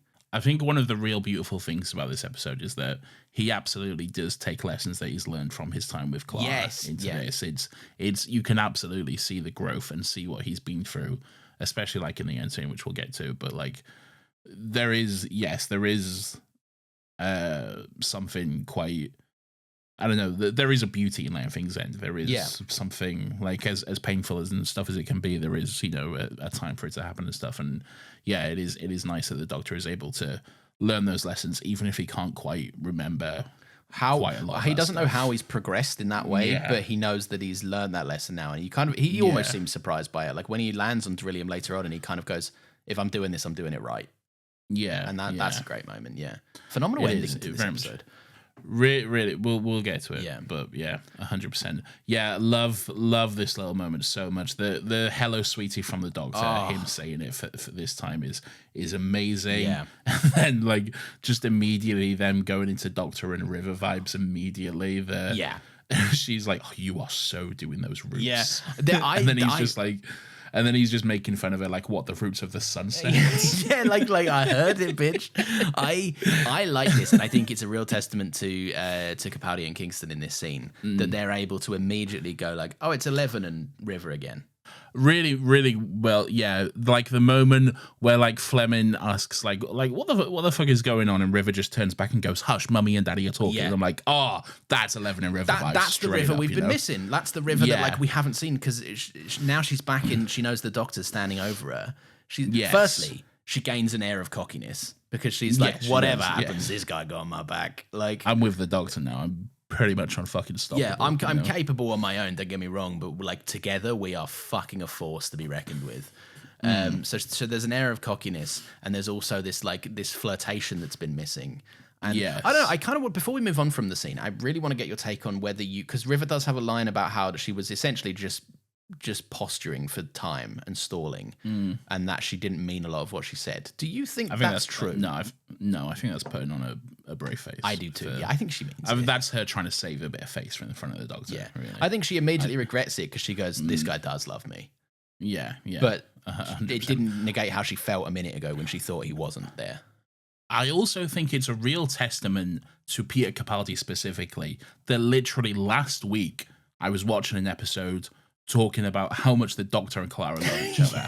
And it's so incredible, and I'm so on board with it. And this week I'm watching an episode about how much the Doctor and River love each other, and I'm still so on board and in love with it. It's the only Doctor Who. He has such great chemistry with both of them. He truly is the Riz Master, okay? But the thing is, we're not doing. What's that little boy? Is that little boy the Riz Master? The Rizzler. What am I thinking of? Oh, the Rizzler. Yes, he's the Rizzler. He's the Rizzler for real. He was the him and the Costco guys. I don't know who that is. You know the guys that go boom. Oh, they're the Costco guys. Yeah, and you can see why do they go boom? So they rate. Fuck me. This is. Go on, explain this little thing. No, I'm happy to, but I'm just pre-warning everyone. We're going to go on a minute here of a detour, okay? And it's going to seem like I've completely fucking lost the plot, right? I'm a fucking father, you know. You're a father, man. And you know these Costco boys? These little Costco boys? Right, so the Costco guys, Nathan, right, is made up of this... Oh, they're not the Costco boys? No, the Costco guys. I'm going to call them Costco boys. Well, you're wrong. No, firstly, get your brain right in order. Right. No. There's this guy who's been like trying to do a fucking. I mean, this is deep lore of the Costco guys. I'm not ashamed to say I went down a rabbit hole one day. There's one guy that's been like trying to do like a family vlog for years, right? And did you watch a Benedict Townsend video on them? No, I didn't, but I don't know who that is. But is that a guy? Don't know Benedict Townsend? No. He's a cool guy. He does like internet lore videos and shit. He's covered the Costco guys, is he? I think he might have done. Yeah. But he's I think you'd know Benedict. I might know, like, I might have seen the channel around. Yeah. You might have, yeah. But anyway, so this guy's been trying to start a family thing for ages, like a family channel. He's like a proper guy that yearns to be an influencer. One of those. One of those. And there's like videos that have like resurfaced of him and his son when he was really young, and he was like, me and this guy. Oh, I've seen this guy's face before. Yeah. But yeah, there's videos that have resurfaced of him like just like going about like trying to do family channel nonsense bullshit. Oh, really? Yeah. Anyway, the thing that's got him viral and big, all right, and on like Jimmy fucking Fallon and shit like that, is just him standing in Costco with what he refers to as a double chunk chocolate chip cookie, right? And of course, the chicken bake from Costco, and him. I know a chicken bake from Greg's. I know a chicken bake from Greg's. But is that the same thing in a Costco? Is that? I don't know. I don't know. No idea. Chicken bake's a chicken bake, isn't it really? But anyway, this guy has their whole thing is that they rate them on the amount of booms. Now the boom scale, Nathan, you can have if something is truly goated, you can have 5 big booms. I want to move on. Where they go boom boom. And anyway, surely there's a like a limit to this though. Like. Yeah. How many items are on the Costco menu? No, they're not going through the menu. This is where it's the feeble mind can't fathom the genius of the Costco. So they review the same things over and over again? No, they get other people to review them. So they pull like, let's say I'm on the Costco guys thing, right? They put me in Costco. No, it's Costco guys. They put me in the Costco thing. They both eerily stand over me, one holding a big chicken bake, one holding a double chunk chocolate chip cookie, smiling directly in the camera, terrifying me. You must have seen this video when he's like, no, do it again. This, you not seen this? Like he was like requesting multiple takes. Maybe. And it was weird. It felt like child abuse, if I'm honest. Okay. Anyway, yeah, no, we can move on. This is all fucking nonsense, but they went on Jimmy Fallon. I regret asking, if I'm being honest. They did go on Jimmy Fallon one time, and you know the mask slips with Fallon quite often, and you can just see him like, I fucking hate my career in life. Yeah, and that was like the biggest instance of that, where he was like, we do 5 big booms, and Jimmy Fallon was like, ha ha ha, boom boom, and then he like stopped for a minute. Just did Basil Brush's fucking. Jimmy Fallon be like Basil Brush. Boom boom. Remember Basil Brush? I love Basil Brush, man. He was a little cheeky cunt. Fox who wore a little green suit or whatever. Yeah, and he was like boom boom. What was his deal? What was that little fox? I think he was just a fucking crackhead. He was yeah, I remember watching that Basil Brush show, but I don't remember what it was about at all. Did he own a pub or something? I don't know if he owned a pub. It feels like pub owner vibes, that little green sweatshirt thing that he had. Yeah, he had I think he had like a little green suit. Was he a pub landlord or something? Did you ever see the Mighty Boosh? Yeah, I've seen some Mighty Boosh stuff. You know the crack fox from that? No. Oh, it's just a fucked fox. I know the soup song. I don't know the soup song. I know the moon, the weird pedo moon. Isn't the moon Noel Fielding? Richard Ayoade? No, it's not because he's like, I'm the moon. Oh, okay. Richard Ayoade's in it though. He's some characters, I think. Yeah, and he's like, I'm defending Gareth Roberts. Yeah, sure. Dirty boy. Anyway, fuck me. I'm so sorry. We're almost everyone. at 2 hours in of this. I haven't even finished the episode yet. I know. This is the brain rot episode. It really is. Sorry. This is kind of us decompressing because we've been so intense about 12 Clara for so long. Yes. We're now just being like, right, we can relax a little and just fart out these dumb thoughts that we've had. But there's no time for piss chat on Heaven Sent or Hell Bent, is there? No, it's true. There's not. Anyway, so like River's like, hey, darling, in the event of a sudden meteor strike, where do you think is the best place in the room to stand? And he's like, oh, probably right here. Yeah, that's not a fucking coincidence. Yeah, I love it. They're so sexy together. Very sexy. And then I love that little bug boy Fleming or whatever. He's like, what meteor strike? How could you know this? Yeah. And River just hits him with the, I'm an archaeologist from the future. I dug you up. Maybe the coldest line in all of Doctor Who. So cold. Incredible. And just the way, like, there's no redemption for him whatsoever. There's no, like, kind of not discipline. There's no dignity for him because after that line, he just goes and dies. Yeah, he just immediately dies. So good stuff. We love to see it. We do. And fuck she's him, like, Fleming, like, he was a freak as well. He deserves. Yeah, to he die. was a weird freak. Yeah. Good on them. They're all I like the whole point is like we don't necessarily need to worry that all these people are going to die. I feel like that's why they set it up to be like, this is a ship full of genocidal maniacs. Yes, you know? yeah. Like, it's fine if they all fucking kick the bucket, really. If anything, it's encouraged. Yeah, it's quite good, to be honest. The doctor's like, "Oh, you've done my whole week here. Like, this is great. It's a good day at the office, you know? Really productive time." There's a bit of like a bit of back and forth, you know. It's a little Doctor Who adventure stuff where they're like, "Oh, the ship's crashing, blah blah blah." They fall through a hole. What do you think of my new face? I don't know. Oh no, what do you think of my new body? Oh yeah, I don't know. I haven't tried it out yet. I've only seen the face, and the doctor's like, "My willy." I need some head. I need some. Anyway, call me Greg Davies. Yeah, oh my god. Anyway, right. So whatever. It all kind of culminates in like there's a bit of they get to the control room of the ship or whatever. Yeah.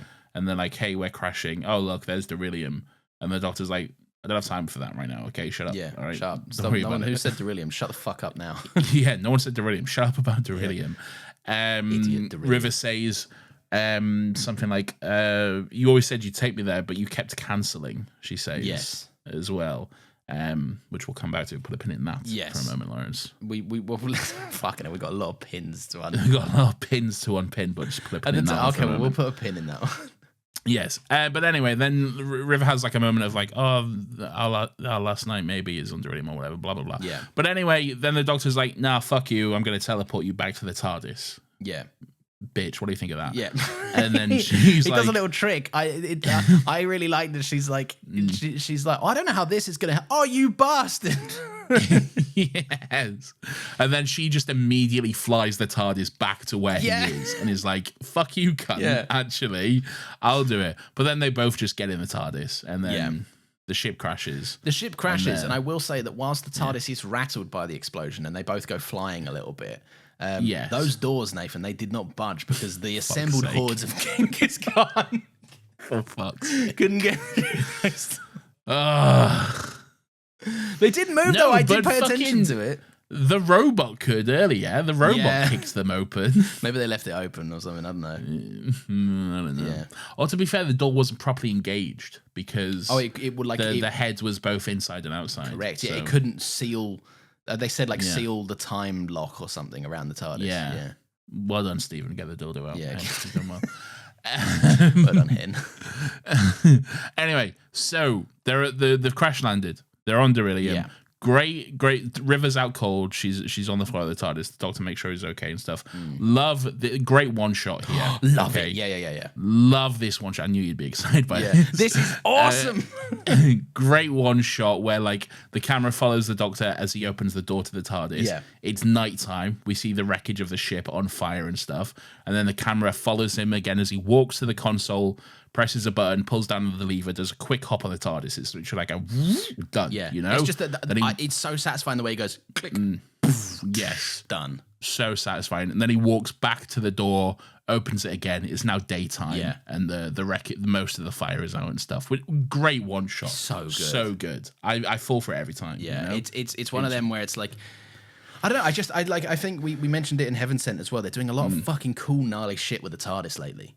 And it looks dope 100%. as fuck. Like, yeah. Yeah. And this is, I know like I say this a lot about like Stephen Moffat storylines, but I love it when he actually uses the TARDIS as more than just a doorway between episodes. You know, it's not the Doctor's HQ. It's a spaceship that travels in time. It's an incredibly useful tool that you can use in storytelling. You know, Yeah. And this whole moment, he's hopping about, 100 years at a time to get this restaurant sorted out and everything. You there, boy. Build me a restaurant. You there, boy. What day is it, boy? Why is Christmas nice? I want to build a restaurant, sir, but I got no money. So yeah, he just gives this little boy a diamond. or whatever. Instant billionaire or whatever. Yeah. Yeah. It's like, build a restaurant right here. You know? He's gonna get It's fucked on tax though, isn't he? I wouldn't have said anything.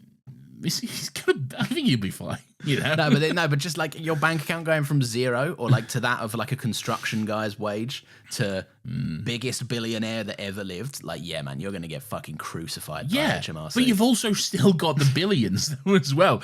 Even if you have to pay half of that on tax, like you've still got You're still richer half than of the anyone billions. else. Yeah. Exactly. Yeah, it's true. Fucking How hell. the rich stay Anyway, rich, Nathan. it is true. Yeah, he's like, build a restaurant here. That would be great, or whatever. Yeah. Real talk, just quickly, by the way.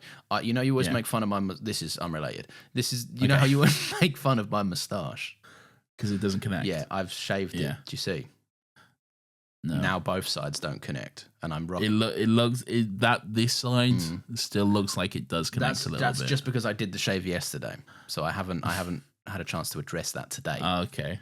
But what was the purpose of this? The purpose of this was to make my moustache more of like I've got a moustache and a beard, rather than a big connecting piece. Okay. But in terms of what we're currently discussing, I just wanted your take. Just completely out of the blue. Just completely out of left field. We'll put a pin in it. No, I don't think we will. If I'm being honest, discuss later. Let that pin. We can let that pin drop. What do you think? You don't think does it look better? Sure. You didn't notice. Okay. It looks the same. God damn it. It looks the exact same, if I'm being honest, mate. You look beautiful, though. Well done. Thank you, sexy. Anyway, so the doctor, he goes forward, like, what is it? I don't think we know, actually, but he goes forward, like, a couple of years or whatever. Yeah. And then he's like, hey, I'd like a table on the balcony, please. And there's like, oh, sorry, the only date we have available is Christmas Day in 4 years' time. Yes. And the doctor's like, hey, not a problem. Yeah. Not a problem. I'll see you then, okay? I'm off. And then River wakes up in the TARDIS. Yes. Yeah. And she goes out into the restaurant. And that woman's like, hey, Dr. Song, your table's here, or whatever. Yes. And they she's like, the doctor's waiting for you. And she does her little perfume again. She changes her dress. She does perfume. Yes, she does. And then she sees Ramon in the robot. Yes. Yeah. Who's now working at the restaurant. I don't really know. Like, this is just one of them things that she's like, they're like, they dug us up and now we're just here. Yeah. I'd be going and like getting a new body or something, pal. Like, and Nardol's just happy to be his ass or something. Like, just put him to work, you know? Well, how does it, I'm presuming watching Doctor Who will do this. Right, but like, how does Nardole come out of this man's ass? I don't know if it's ever explained. Is it just? We'll find out next week. Okay. I don't know if it is. This doesn't end with like the Doctor like taking on Nardole as a companion, which I thought it might. No, Nardole just shows up again, basically. Well, I guess if he might have spent all that time on Derillium with him, they might have been good mates. More spoilers. Okay, all right. Oh, that kind of. I like the. Okay, maybe I would like Matt Lucas. I don't like Matt Lucas. Maybe I like Nardole. All right. Stop worrying about Nardole. All right. Of all the things to worry about during this scene, okay? Like, come on. Anyway, Doctor's like, down girl, as she's like talking about this robot body or whatever. And he comes in. He's wearing a new suit. Oh my god! He's got a new suit on. He's got a little tie on as well. It's amazing. I like his take on the Doctor tux. Yes, very nice. He's also got a little present for River. Oh. Lawrence, did you recognize this present? Believe it or not, I did. The best sonic screwdriver design ever created? Of course I did. Incorrect. We've had this conversation before. It's not the worst. It looks amazing. No. I like that you can hold it in your little finger with the little loop thingy. Looks cool. Not me. Don't like it. Anyway, yes, it's the Sonic she has from the library. I love that the little library music plays as well. It's cool. When it opens, that's very good. Yeah. And she's like, she's like, I like that she immediately is like, something's fucked because like you never get me a present. We're here. Yeah. And she tells him later on, like, I've heard the stories about what happens, but like she is immediately like, it's really cute because at first River's like, you got me a present, and then she's like, oh wait, hang on, you got me a present. Yeah. What does this mean? Yeah. So they, so she's got the screwdriver. Now they go out onto the balcony, which is really nice. Looks really nice. The actual towers themselves look really nice, and you can hear the singing towers, as they call it, because of the music that they produce. Basically, it all comes down to the wind and stuff. There's a fun moment where the Doctor, like, he tries to compliment her hair, but he doesn't quite know like what's changed or why. The very classic like husband thing of like, you look nice. Oh yeah, what have I changed? Yeah, your hair maybe. So I don't know, maybe his hair. Is her hair like? I think this is how her hair was in library, wasn't it? I think they. Oh, did they? Like, try to? Yeah, I think they tried to make it more of a through line. I think. I cannot say I noticed it, but that's cool. There you go, classic bloke. Classic bloke. I didn't notice it. I know it's my wife's hair because that's my wife. No, you've never noticed your wife's hair. Right, to have loads. Fucking hell, you got some hair. Anyway, so they're on the balcony, and they're talking about the towers, and then the Doctor's like, "Why are you sad?" And she says, my diary, it's nearly full. I worry, and he just says, "Please don't." There's something quite comforting about that little "please don't." I think. It's a sad. It has like a somber tone and feel to it, but it is very like. There's a part of it that feels like 12 is putting on his best show for her. It's the you very much feel that he's prepared date night here. Yeah, and it's intentional, and she's sad about that, but he's got an ace up his sleeve with a certain reveal. But we'll get to that.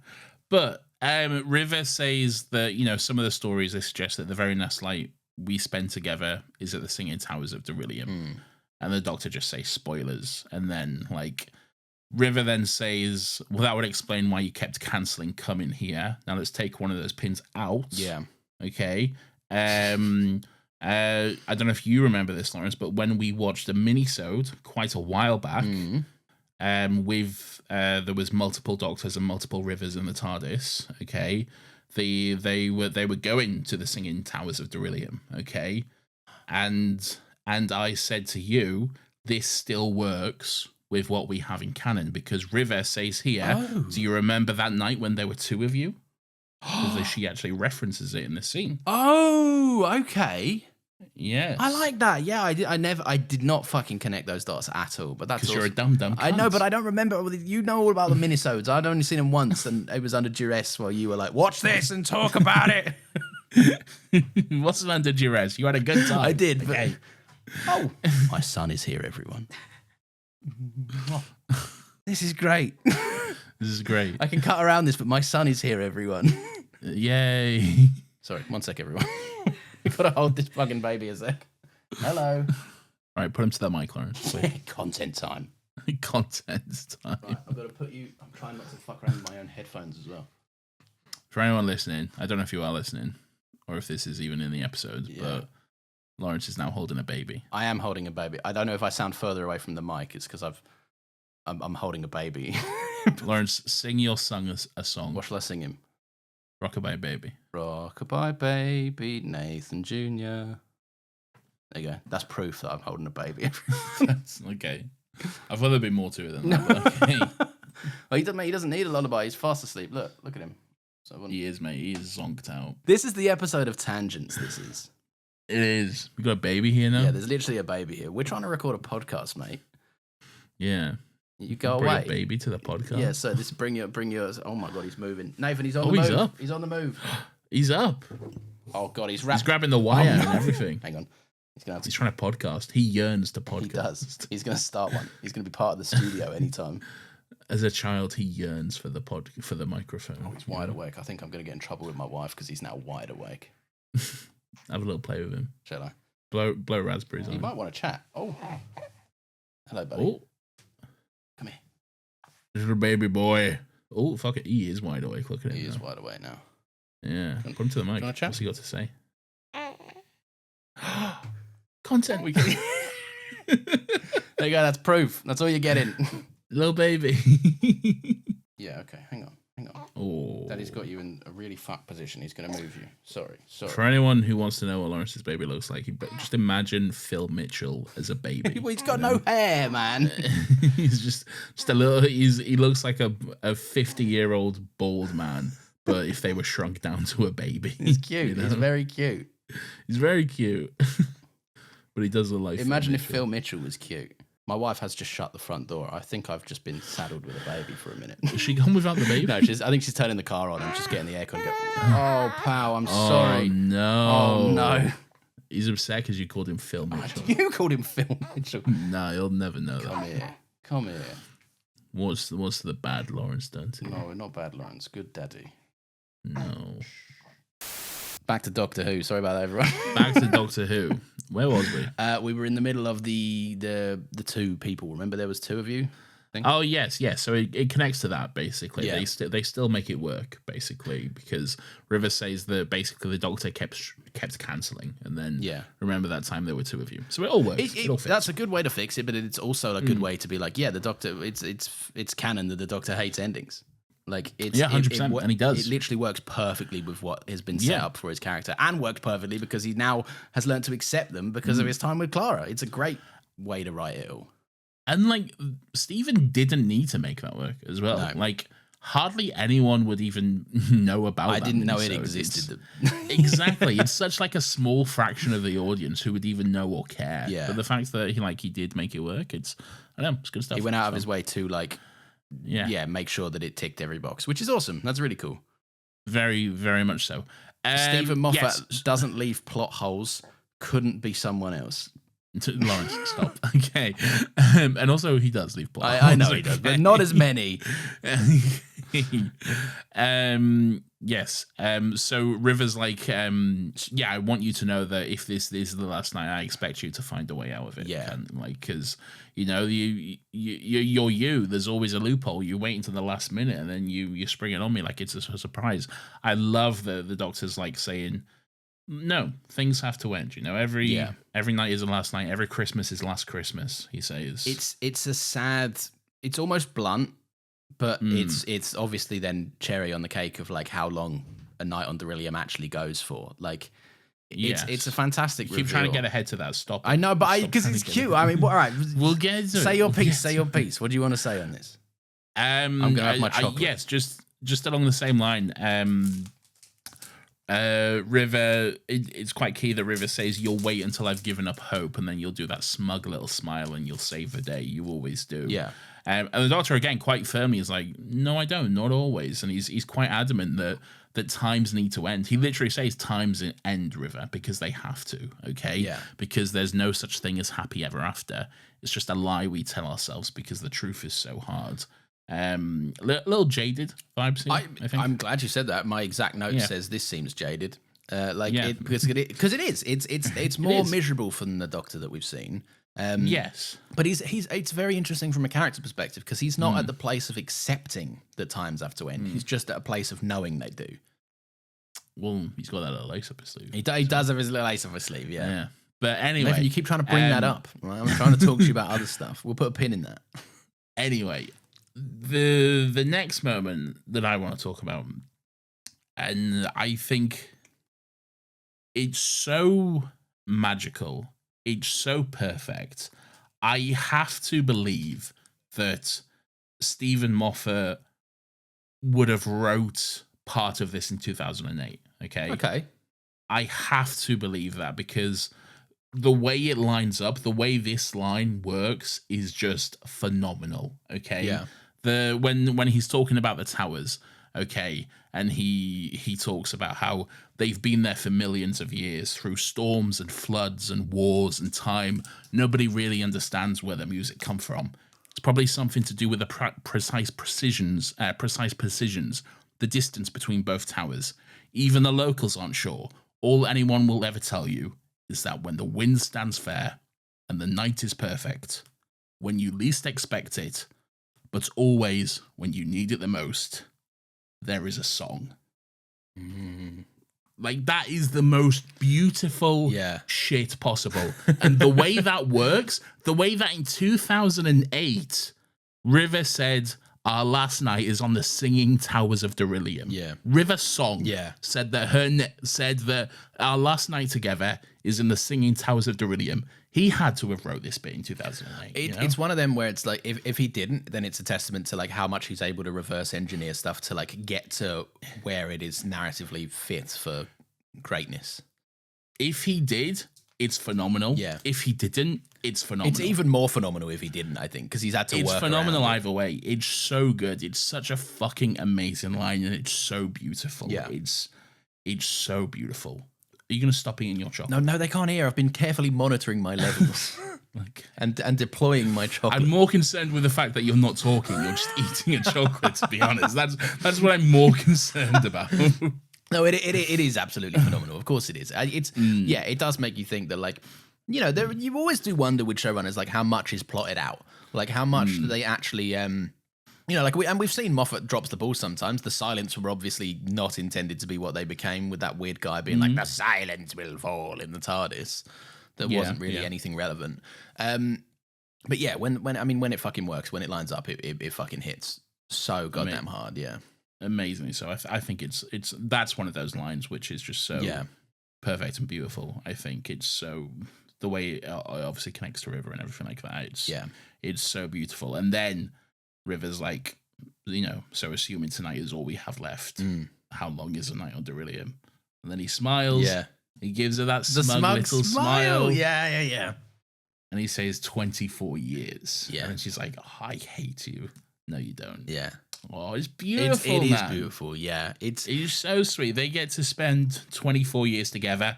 Unpin. That's why he's her doctor. They spent 24 years together just before she went to the library. Yes. Okay. Yes. No, I can see that from that. Yeah. Yeah, that works quite nicely, actually, doesn't it? Yeah. Yeah. Because also with like her visits with Matt Smith were very like they were quick. Yeah, they were quick. They were fleeting, and they were also kind of like that. You know, the early stages of a relationship, which is like infatuation and flirtatious and everything, and then fun and fast, and you're walking about the house naked. Yeah, and you're doing head and stuff like that. Yeah, you're always doing head. Yeah, with Greg Davies. With Greg Davies. But then like you're like, Taskmaster, what are you doing here? Get out of here! This is my living room. Come on now. But then the longer the relationship lasts, the deeper it gets. Like the more like you become to actually like emotionally know each other and understand one another, and that's like that works. Never got to that stage. No. I don't know about that. I'll take your word for that one, Chief. But like that's where 12 and River get to. They're able to like they're the ones that can have those conversations that aren't just flirty one-liners back and forth. They've got that, but they've got more than that. They've got it all. Yeah.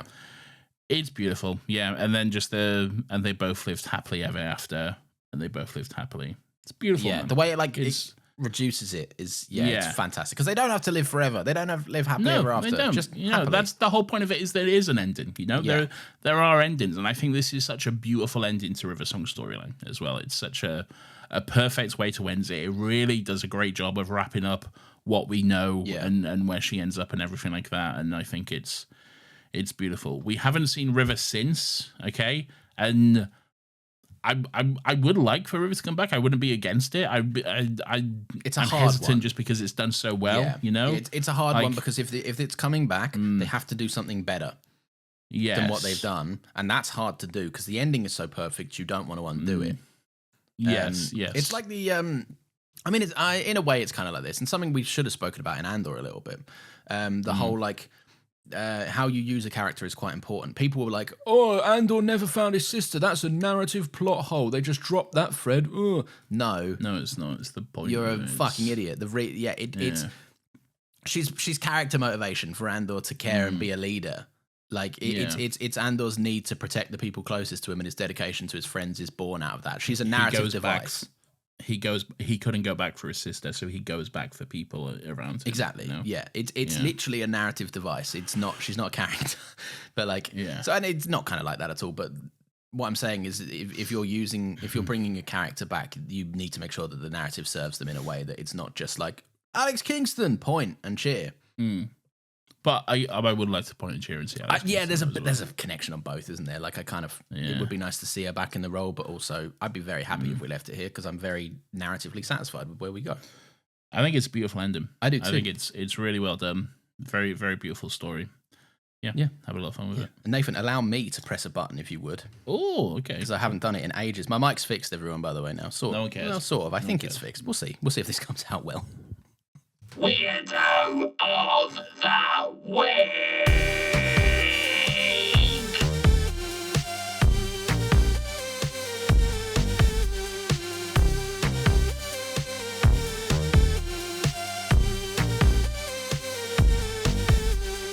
Weirdo. This is everyone's favorite section of the show where we get to take a chance to look back and reflect on some of the weird and wonderful and grubby little characters who come across our screens each and every week. Lawrence, who's your weirdo for this week? So it's a bit off the cuff, this one, because it was going to be River for not guessing he was the Doctor sooner, right? Yeah. But when we spoke through it, I realised that and I watched it last night. I was like, this is a backup, but now it's my primary weirdo. When the Doctor arrives in the restaurant, it's like, can I book a table? And she's like, we haven't got one for 4 years on Christmas. That's our next available slot. She doesn't check anything. She doesn't look up anything in a system. She's not good. Yeah, well, she might be that good, but I think it's weird that she's that prepared for it. Like the Doctor arrives in his little box and he rocks up and he's like, you got a table? And she's like, fuck no. Get out of here. But it's clearly a busy restaurant. Yeah, I mean, I'm glad it's booming. I'm glad business is going well. For all we know, could have literally just had someone come up to the desk and ask for a table. You're doing what I do now. I know I am. For all I know. We're full until Christmas. Here's a conundrum for you. Yeah. She says 4 years. Okay. Yeah. Now, 1 day is 24 years. Yes. Okay. So that would imply that it's actually about 96 of our years. I did the maths. It is exactly that.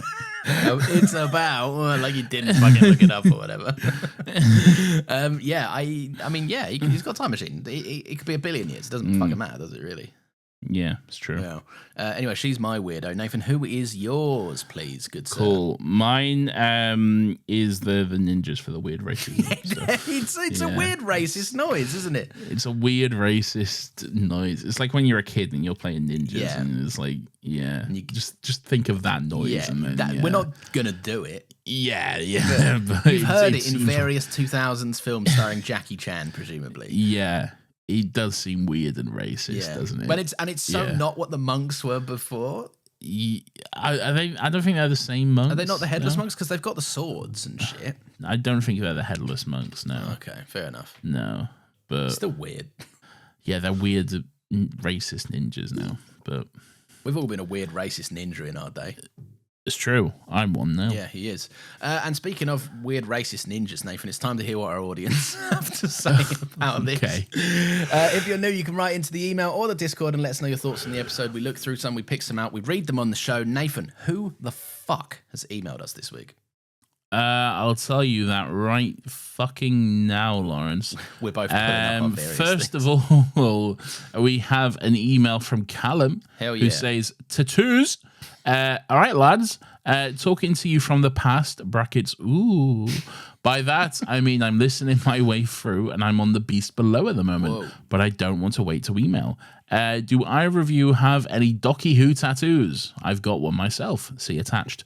But for the visually impaired, it's an image of the TARDIS with the 12th Doctor's regeneration quote, which I'm not going to say right now, just because of spoilers. And I've always loved that. Anywho, in a bit, Callum. That's a very cool tattoo. I don't have any Doctor Who tattoos, which is I wild. should rectify. Yes, I only have 2 tattoos, to be fair. But you both after some kind of nerdy property. Yeah, I guess, that's the thing. Your tattoos are Last of Us and Star Wars. Yeah, You should have one for Doctor Who. Thinking about it, like that's like I your big should. third love as well. I do want to get a Doctor Who tattoo. I want to get an Assassin's Creed tattoo. Would you get the I want- insignia? Yeah, I just want the insignia. Yeah. What would you get from Doctor Who? Maybe like a little TARDIS or something? I'm thinking about a TARDIS. Yeah, I'd also like to. This is silly. I'd also like to get Still Got Legs and Never Happy Pod logos. That's tattooed not on me silly. as I would well. love that. I think that'd be Yeah. awesome. I'd like to get those. My babies. Yeah, You know, our children. our children. Yeah. Awesome. I don't have any tattoos. No, you're weird about tattoos. I'm not weird about them. I just don't have any, and you think that's weird. You're like, no, but then you're like, why would I want a tattoo? But I just know because I don't know Whoa. what I'd want. Like Anything. Who cares? You know? what I do. Just get anything. It doesn't matter, does it? No, not really. I guess not. It's not like I treat my Vibes. body as a fucking temple in any other regard. Exactly. Yeah. Who cares, man? Just get a tattoo. Yeah. Everyone's like, oh, but it has to mean something. No, it doesn't. You can be like, oh, this looks fucking I sick do on think the it day, does. You know? I do think it. I mean, like for me, other people can get whatever the fuck they want, but like I do think for me, I would have to like need it to mean something to me.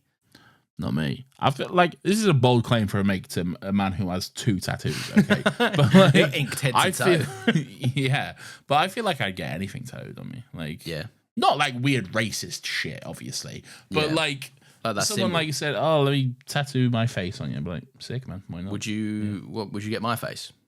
Yeah, I get your face. I get your little cut in for the No, face. my face No, as it is. no, Maybe. What about a little thing of me with my bottom out no. I wouldn't on do your bottom? that. No, I wouldn't do Oh. that. Mostly because I don't want a tattoo on my bottom. Okay. How much would it take for you to get a mug of piss tattooed on? Lawrence, enough about the mug of piss, okay? Next thing comes in on the Discord from Christina.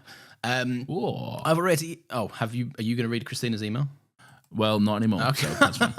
I've already written quite a long email for this one. Sorry, Christine, and we'll never hear it.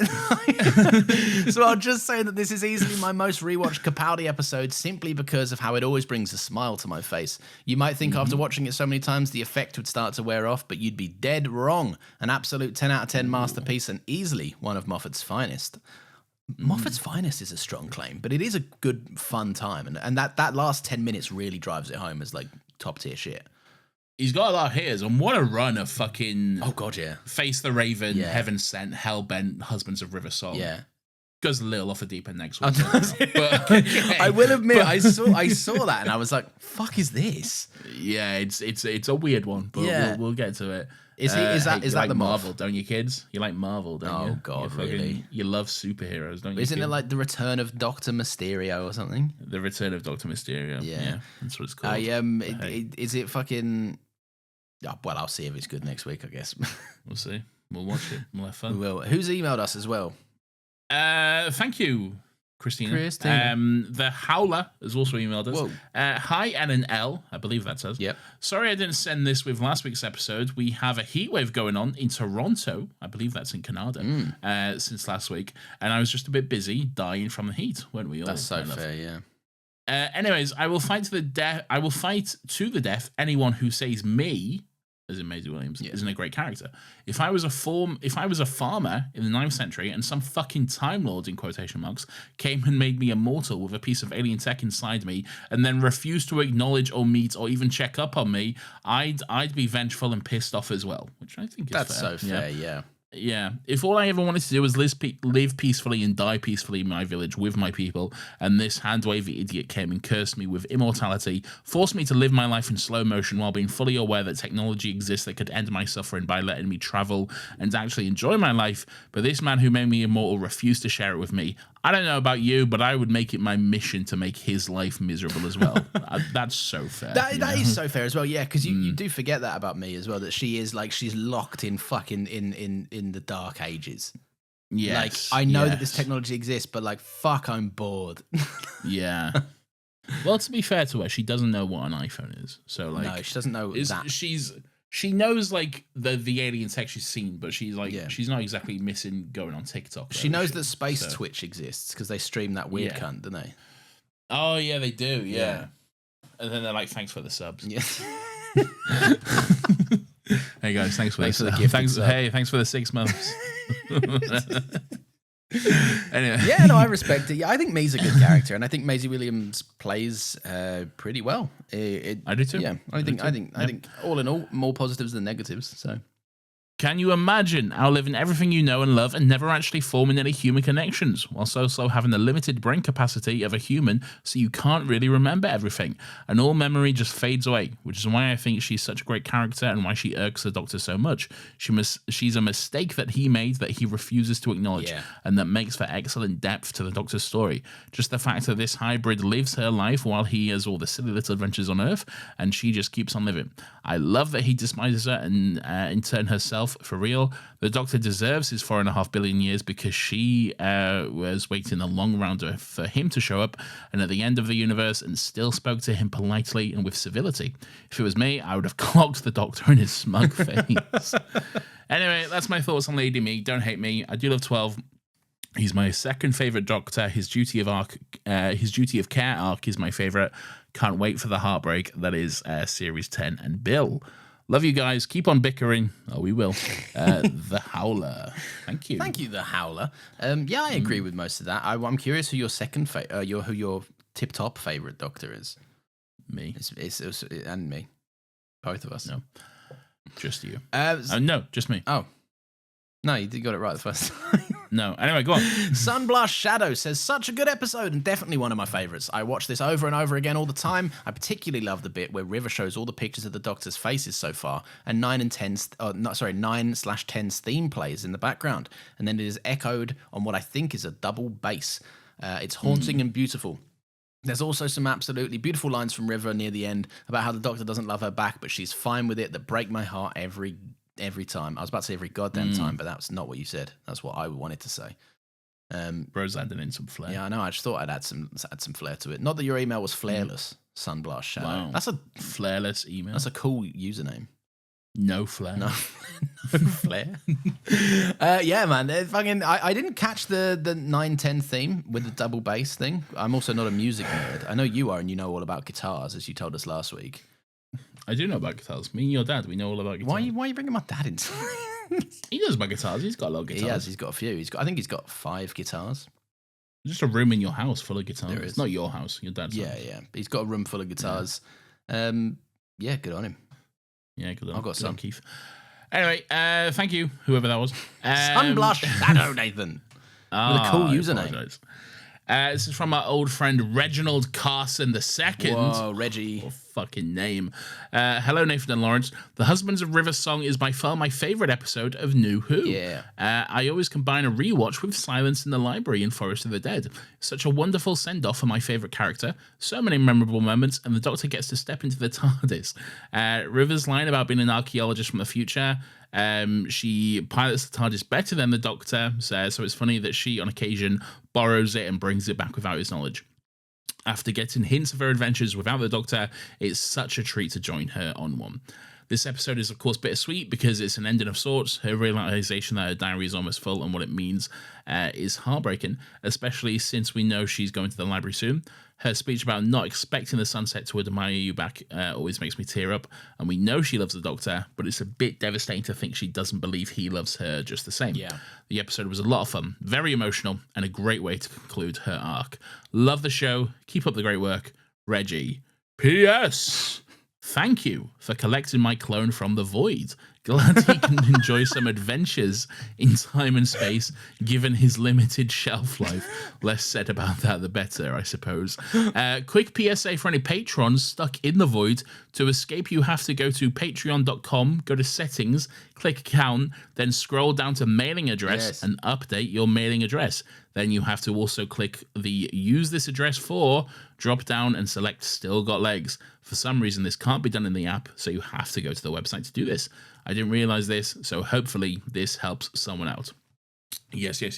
I will say as well, I'm also kind of like running off an old spreadsheet. So like when I say you're not in the void, that you also could have possibly updated that since I updated the spreadsheet. Yeah, if you know that you've done it, I'm sure it will have been reflected in what we use to send the mugs out. Maybe. No, Nathan, definitely. Maybe. Well, we'll see. No, Nathan, we can't. No, we know. We'll see. Fuck's sake. Thank you, Reggie, and thank you for letting people know with that little PSA. That's actually quite useful. Here's something. Yeah. Should we do voice notes? Yeah. Maybe like one a week. Right. I'm pissed off with you. I'm pissed off with you because I brought this up about 2 years ago and you said, that's a dumb idea. How would we even do it? Yeah, but now we can, though. We can easily do it but do it, you'd be like, oh, I got a crazy idea, Lawrence. I thought about this. We have the facilities to do it. Well, hang on. Okay. All right, so let's address what you actually said to me, which was it's a dumb idea and how we do it. So firstly, we know how we do it now. All right. Do you still believe it's a dumb idea? I think it's a great idea that I have. Fuck you. Yeah, I'd love to, man. I think it would change the Still Got Thoughts segment a little bit. I think so too. Yeah, maybe we'll try it. If you want to send us a voice note, record a little thing on your phone or whatever, send it to us an email, thoughts@anotherhappystudios.com. Or just voice note into the Discord as well. No, won't do it on Discord. No, I refuse. No. Yeah. Why not? I think it's nicer by email because then not everyone else can hear it beforehand. Yeah, but it also makes it like fucking harder, doesn't it? Because you got to email your like. How? That's fine. You I know for you that's difficult. It is true, yeah. But trust me, most people will be able to figure that out. Okay? For a man that runs a podcast, I'm surprisingly not proficient in like how to do shit. You're so technophobic, my God. My job is like editing as well. Like exactly. You have to know how Premiere works, like kind of in and out. But which is insane that you know how to do that because the amount of things you cannot do is... And Premiere's like counterintuitive as well. Like you think Premiere will do one thing. You think it will zig and it will fucking zag. Premiere makes so many fucking weird decisions and choices. I'm like, I can't understand the reasoning behind it. I hate it, but I'm locked into it now. It's just I hate Premiere. Yeah, same. Anyway, I hate that the cunts charge me fucking 22 quid a month for it. It's outrageous, isn't it? It's actually 22 quid to do my own fucking job, man. You make it back. I do make it back, but it's still back. annoying. We both make it back. I know, but it's still annoying. Okay? Yeah, it's an unnecessary tax. Like, just let me fucking own a software. It's not hard. Yeah, just let me buy it. I'll pay fucking 300 quid for it. If you, but no, then you can't get your 500 a year or whatever the fuck. Yeah, if you never fucking talk to me again, I will pay you an obscene sum of money one-off if you leave me alone for the rest of my life. It's fucked, mate. It's such a fucked system. Yeah. Capitalism at its finest, man. Indeed. I've got 2 more to read out. One of them is very short. I'll read that one first. They say, from River Song is overrated. You all know what I'm going to say. No. Stinky. What are they going to say? Well, no, that's it. You all know what I'm going to say. From the username River Song is overrated, Nathan. I don't know. What are they going to say? Oh, yeah, no, to be fair. No idea. No idea. Yeah. You should be more specific next time you write. You should be more specific. I don't have a clue. Yeah. That's good, Hugh, so when someone comes, you'll be used to this. When someone comes into the pub you used to work, I'll be like, "Oh, usual, please, mate." Yeah. Like, kill yourself. What? Yeah. What? Yeah. Who are you? I'll have my regulars, please, mate. Will you?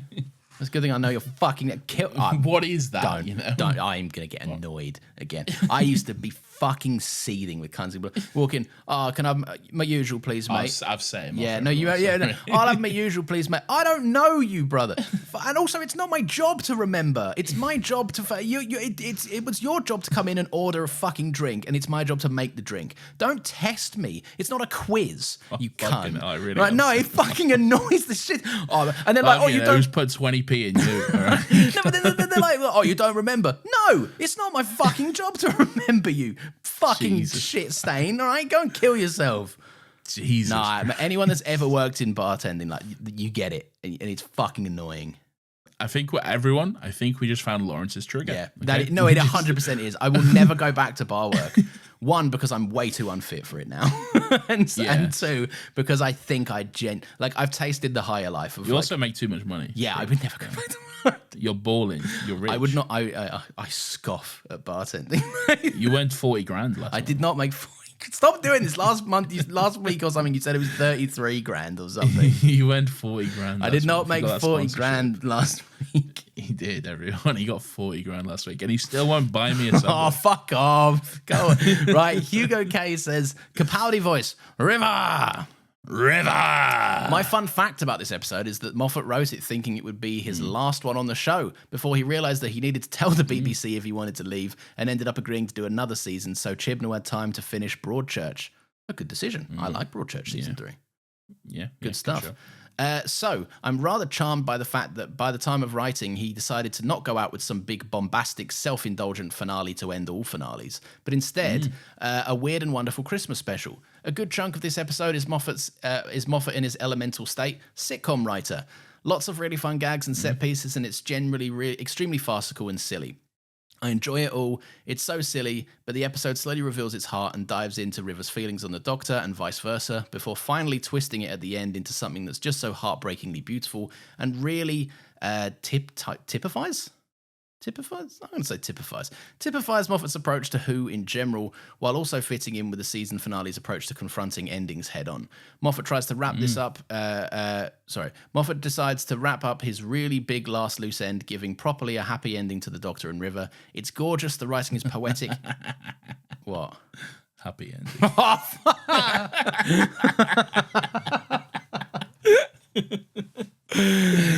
It's gorgeous. The writing is poetic. The acting is stunning. It makes me cry every time. I'm so sorry, Hugo. Okay, this is so eloquently put as well. I'm so glad that this exists. That River had got the chance to come back in time. No, that's not what it said. I'm so glad this exists. That River got a chance to come back in order to give her and the Doctor the perfect ending. Even though the story never ends with Are you those having a two. stroke? No, I was laughing because of the perfect ending thing. Okay. Even though the story never ends with those two, and of course this didn't end up being Moffat's final episode, of which I am very glad. Roll on Christmas again and Series 10. Woo! Christmas again next week, yes. Fully agree, Hugo. I will also say I think that the point about like Stephen Moffat's this at the time intended to be his last episode didn't go out on like a big self-indulgent bombastic bang. I think that's also true for his actual last episode as well. Oh, really? His actual finale, yeah, I think it's the same sort of thing. So I'm very excited to see that. Is that his actual last episode? Is that Lawrence? Don't worry about it. You'll get to it. Is it the one with the Lawrence? Okay. Don't worry about I like it. to get ahead of things now. You don't know. You don't need to. We'll get there. How mad would you be if I watched all of season 10 tomorrow? I would literally kill you. Okay, I would literally fucking stab you. It is quite hard because I'm now really, really fucking enjoying the show big time. So I'm like, oh god, I just kind of want to watch what's next. Like, I'm gonna as soon as we're done with here, I'm gonna watch The Return of Dr. Mysterio. But then you say that one's like maybe so, right? We'll talk about it next. But we'll see. We'll see. It's Christmas again next week. Anyway, thoughts and happystudios.com. Send us a voice note. Maybe we'll play it. But keep it short. Don't be like fucking 20 minutes or whatever. Like, well, we're gonna go away and figure this out for series 10. And 30 seconds to a minute. Yeah. We'll test it next week. So send us them in. Yeah. If we don't get any, then I'll kill myself. Then I'll write in with a voice. I'll hello, do a fake voice. Oh, who's this? Oh wow, this was. They sound like they're wearing a mustache. Lovely. Thank you so much for listening. If you've enjoyed the show, give us a little 5-star review. You can follow us on Blue Sky, Instagram, and TikTok at Still Got Legs Pod. Yeah, and you can join the Discord. Lawrence hasn't made a TikTok in a while. No, I haven't. I'm busy, and. You can join the Discord as well. We're having fun over there. Playing Minecraft, making friends. It's an inclusive safe space where a bunch of nerds can just go and have a good time. And it's not always Doctor Who. You can talk about movies, TV. You can talk about literally anything you want in there, as long as it's not dicks or vaginas. Mention of primeval or you get banned. Yeah, no primeval mentions. Don't be rude on there as well, by the way. What? Don't be rude on there. There's rules as well. No, you can be rude. No, you can't be. No, don't do that because they'll get mileage out of that. No, because then our lovely mod team will actually be like, we're banning someone, and they'll be like, Nathan said I could say it. No, it's fine. You can talk about sex as much as you want. You can't. You really don't. Please don't test him on it because he'll also forget he said that and then flip on you as well. I will. It's true. I will. Thank you to Nina for managing. I've never flipped on anyone in there. No, you got off on some of the rare people every now and then. I went off. There was one time I got angry because someone said something weird about your kid, and I was like, I'm not having that. Don't do that. Yeah. Also, fun fact, that was the day my kid was born. That's true. Yeah. Yeah. So I think that was what set you off a little bit because you were like, Lawrence, you knew because it was planned, right? And you were like, the last thing Lawrence needs to see when he wakes up in the morning is this. Yeah, 100%. Yeah. Yeah. Don't be. I mean, to be fair, everyone's pretty normal, and those guys apologized as well, so it's fine. It's true. Yeah. Yeah. Yeah, but everyone's pretty normal about it. Everyone respects boundaries, which is pretty awesome. That is true. Yeah. And if you don't, you're weird. Get banned. Yeah, respect boundaries, or I'll kill you. Yeah, Nathan will kill you. Thank you to Nina for managing. Where you will live. He does, unless you're in the void. Thank you to Nina for managing the short form content as well as marshalling the Discord alongside Maylina and of course Pierce. And if you're interested, Nathan, we have a Patreon. Whoa! Each month you're going to get a topic episode. You're going to get an episode commentary as voted on by you, and an episode of our bonus podcast, Still Got Rex, where we talk about shit that we've been watching in the pop culture space. I love a commentary, which is just what they're called now, by the way. Yeah, you really like that, didn't you? I do, yeah. And our next, because also I kind of don't know how to spell commentary, so it's kind of fun that I can just do commentaries. Yeah. Anyway, so next one is going to be the Waters of Mars. It looks like won the vote. So fuck you guys. Fuck you guys. How the fuck? By the way, I saw you put these in the thing. How would we facilitate doing a double? Like a two-parter. Just do one this month, one the next month. Okay, good. Yeah, we're not doubling up. Yeah, I was gonna say, yeah, fuck you guys. Yeah. If you vote for it, just know you're slowing progress down. Yeah, you're trying to cheat the system. Yeah. by doing those ones. Anyway, yes. So Waters of Mars, which is an extended episode, to be fair. Yeah, they got us.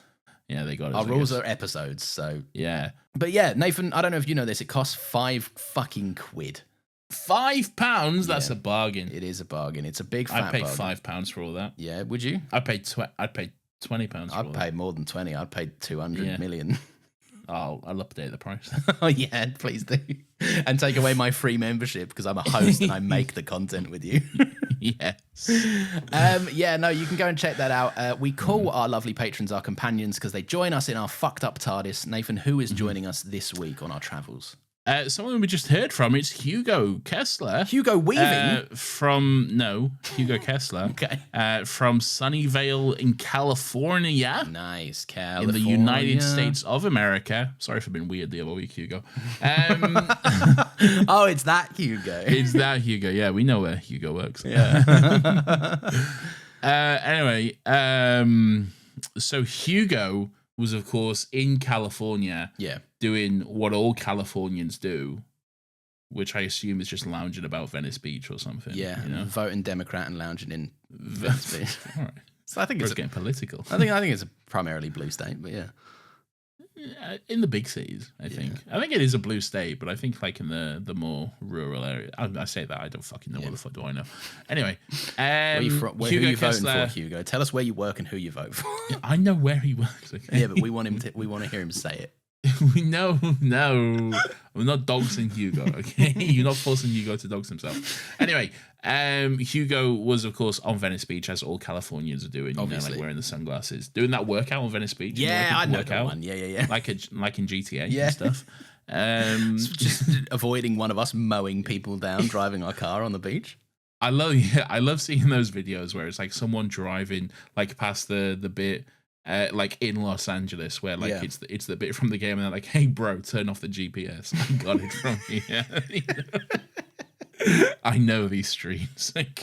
I keep seeing ones like the night before GTA 6 comes out. It's like loading up non-stop pop and just taking one last drive around the city. one big lap around the map. Around Los Santos, yeah.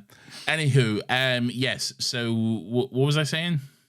I don't know, bro. So your anyway, improv. Hugo was on Venice Beach working out because he's in California, which is I believe he lives in a completely different part to Venice Beach, but whatever. Yeah. And we showed up because you're being insufferable lately and going on your back-to-back walks and getting a treadmill and everything. Yeah. You wanted to have a workout on Venice Beach. That makes sense. It's a nice place. Yeah. And I was like, Lawrence, I will have to kill you if you go through with this. Okay. Yeah. But luckily for you, we actually saw Hugo working out, so I didn't have to kill you. My bloodlust was satiated because instead I could kill Hugo instead. Now, you said to me, Nathan, take it easy. Let's not kill this guy. And I said, you're right. I'll just kidnap him instead. Oh, that's good. So, yeah. Yes. So we kidnapped him, obviously, sack over the head, dragged him into the TARDIS. That's quite considerate of us, considering what we could have done. Yeah. Lovely, lovely stuff. We'll welcome Hugo. Right, and the next person joining us is Richard Shaw. Richard Shaw? Yeah, now I don't know if you know this, Nathan, but Richard, right, is from Surrey. I do know this because I can see it on the spreadsheet. It's on the spreadsheet, to be fair, yeah. Richard's from Surrey. Richard, Nathan, is is commonly abbreviated to Dick. It is, yes. Yeah, and how does that come about? How does that happen? I don't actually know, to be honest. Where does Dick come from? Yeah. It's like I never understood how Bill is short for William. Bill, Will, yeah, at least there's the double L. I don't get Dick and Richard at all. Different name, isn't it? Yeah. It's just a whole different thing. Yeah, good on you, Dick Shaw. Now, anyway, I say Dick Shaw because in their language there is there's no word for dick. So the language of Surrey. The only dick in the Surrey is the cock, Nathan. Oh, okay, is that a fun little riff on the only river in the only water in the forest is the river? Yeah, so the only dick in the Surrey is the cock, right? Okay. And therefore, Cock Shaw is now his full name. People pay money. People pay their hard-earned money for us to just call them dicks and cocks. Worst thing is, I haven't even worked out how we're them. getting them to the TARDIS. I just wanted to say Cockshaw. Great. Well, I guess that's it then. Well done, Richard. No. Then when we were trying to find people with big dongs, so I can't do Why? that. We're just looking for big dicks, just for the vibes. Yeah, the vibes. Yeah, we're trying to up the TARDIS average. Jesus Christ. So we found Cock Shaw, right? Otherwise known as Richard Shaw. But Nathan, I don't know if you know this, but the only dick in the Surrey is the cock. I'm so sorry, everyone. Anyway, thanks, Richard. Opening this episode with dick jokes and closing it too. Well, enough if not a bookending inconsistency, Nathan. Anyway, Pokey is up next. Pokey is from Seaton in SA, which I believe is South Australia. I believe. Seaton on what? What are they seating on? They're Seaton. Oh. They're from Seaton in South Australia. Seaton. God, that's I think it's South Australia. Is South Australia a state? I don't fucking know. What do I look like? A South Australian? Because Victoria is South Australia, isn't it? I don't know, man. But Victoria... Oh, yeah, South Australia is a state. It's next to Victoria, I think. Right. From what I can see. Anyway, good on yourself, Australia. Anyway, so Pokey from South Australia was, of course. Oh, didn't I do something about kangaroos before? Yeah, you've done something about a kangaroo pouch. Yeah, someone was in a pouch. Yeah. Oh, you came out of a pouch and kidnapped someone or some shit. Yeah. So what happened this time is, okay, we were back in our kangaroo pouches, just scoping for new talent, which is, I hate that. Yeah. Just We've become perverts. We have become perverts. Yeah, we were scoping the outback, which I don't believe is in South Australia, but we were scoping the outback for some new talent, as in companions, some lovely companions which we can take. Yeah. Okay, so we're sticking out of our pouches. We've got our binoculars on. And we're looking, and then we see Pokey hopping along on a we see them throwing the what's that Australian thing? The kangaroo. No, what's that thing they throw? Barbecue. You're no help. I cannot stress how fucking useless you are in situations like this. A boomerang. Fuck's sake, man. My God. Anyway, we saw Pokey throwing the boomerang. I fucking hate you so much. And it came around. They threw it so hard that it came back and hit you in the head, knocking you out cold. And I was like, fuck. That's impressive. That's talent we need. I tell you what, Pokey, I'm not even going to kidnap you. Oh, you're that talented. What we did instead is me and Pokey kidnapped you. No, right? I don't want to be. No, we kidnapped you. Me and Pokey, we shoved the sack over your head and then rustled you back into the TARDIS. And then we took your money and we went and got Subway. I don't know. Fuck's sake. Let the lawyers handle it, please. Oh my God. I don't like being kidnapped. I don't like being on the receiving end of your bag, your sack. Well, don't say that, okay? Jesus Christ. I'm often on the receiving end of names. I am so sorry that people pay money for this. Name of the last person joining us is Ollie Hodges. Now, you'll know this, and I'll know this, but Ollie Hodges is actually a big fan of De Reefer, smoking that 420 bliss. Right, I know you're going to correct me about something. Yeah, but I'm going to work it in. I'm going to work it in. Right? Okay, and they'll know this, right? So, Ollie Hodges, who smokes De Reefer, where are they from? They're from High Wycombe. Oh, is that why they? Well, they made a mistake. Wycombe? Yeah, well, that too. But there's a double meaning, Nathan, because they were actually misplaced in High Wycombe. Unfortunately, they were trying to get to Hyde Park, which, as we famously know, is where all the 420 reefer smokers go. Right. Yes. And in London, anyway. Yeah, so not only are they at High Wycombe instead of Hyde Park, but they're also, and this is only for them, 50 quite a years. mistake to make. Yeah, like, it is. It's quite a different journey. It is you've got to, there's a whole different thing. You've got to get on a different You got to get a train. You got to go to you got to go to Marylebone, get a train You've out literally there, got to like leave Central, Yeah. It's pretty bad. Yeah. But they're not only in the wrong place, but they're also 50 years too early, and you'll get that, and they'll get that. I get you. Yeah, so we have got them in the TARDIS, taken them back 50 years in time, and taken them to Hyde Park. 50 years too late. 50 years too late, yes. Yes. So now we've taken them all back, right? We've taken them back in time. We're all smoking a fat doob on Hyde Park, and we go, do you know what? This is chill vibes. And they say, I could live like this. And we say, well, come on in, fella. And that's where we met Ollie. And then I kidnap her. No, this is my one. You're clear. You don't need to kidnap anyone in this one. No, I'm down on my kidnapping quota. All right, fine. You can kidnap Ollie then, and now you've still got two. Again, I'm very sorry if you pay money for these. Which all of you do. Yeah, they're very bad now. They started off fun, and now we're just desperately trying to connect any dots in your name or email. Good news is, at the time we're recording, we only have one left. Okay, so hopefully some people will sign up before next week. Otherwise, we'll just be doing one next week. Who gets it, me or you? It's got to be you, otherwise you'll be down on your quota. Yeah, it'd be my one. Yeah. So hey, if you want to find out how you get kidnapped, I guess you could be that lucky kidnap victim. Yeah, you never know what could happen. Sign up at patreon.com/stillgotlegs, or you can check out anotherhappystudios.com for links to everything. Also, probably should have mentioned this up top. Welcome the Talking Pictures podcast to the family. Yeah, really should have mentioned up top of a 3-hour podcast, didn't we? Yeah. Why was this 3 hours? Because we kept talking about dicks. We just kept doing bad podcasting. Yes. Yeah. Welcome to Talking Pictures. Pictures. Why do people enjoy this? I really don't know. I cannot fathom why. But no. It's good fun though. But I'm glad they do, you know? Yeah. It's I better than the enjoy making alternative. it. I enjoy making it too. It's better than the alternative of no one enjoying this. Yeah, that is including true. me and you. Do you like talking to me? I like talking to you, yeah. That's good to know. Yeah. What about you? Do you like talking to Yeah. me? Sometimes. Oh. Sometimes it's very infuriating. Oh, Nathan, let's let everyone go. Thank you for indulging us. Thank you for being here. Thank you for listening. We will see you next Monday at 10 a.m. Stay sexy. Nathan, what should they stay? They should stay dicks out for Harambe. Oh, fuck me. You not got your dick out for Harambe? I've always got my dick out. My dick's out now for Harambe. Who's going to press the button this week? Okay, it's going to I'll be tell me. you what, it's not me. I've got to find it. I've got to find it. Nathan. I was stalling for you. Oh, you know? well, I'm talking now for Harambe. Well done. Dick's out. Bye, everyone. Love Bye. you. Oh, my Lord.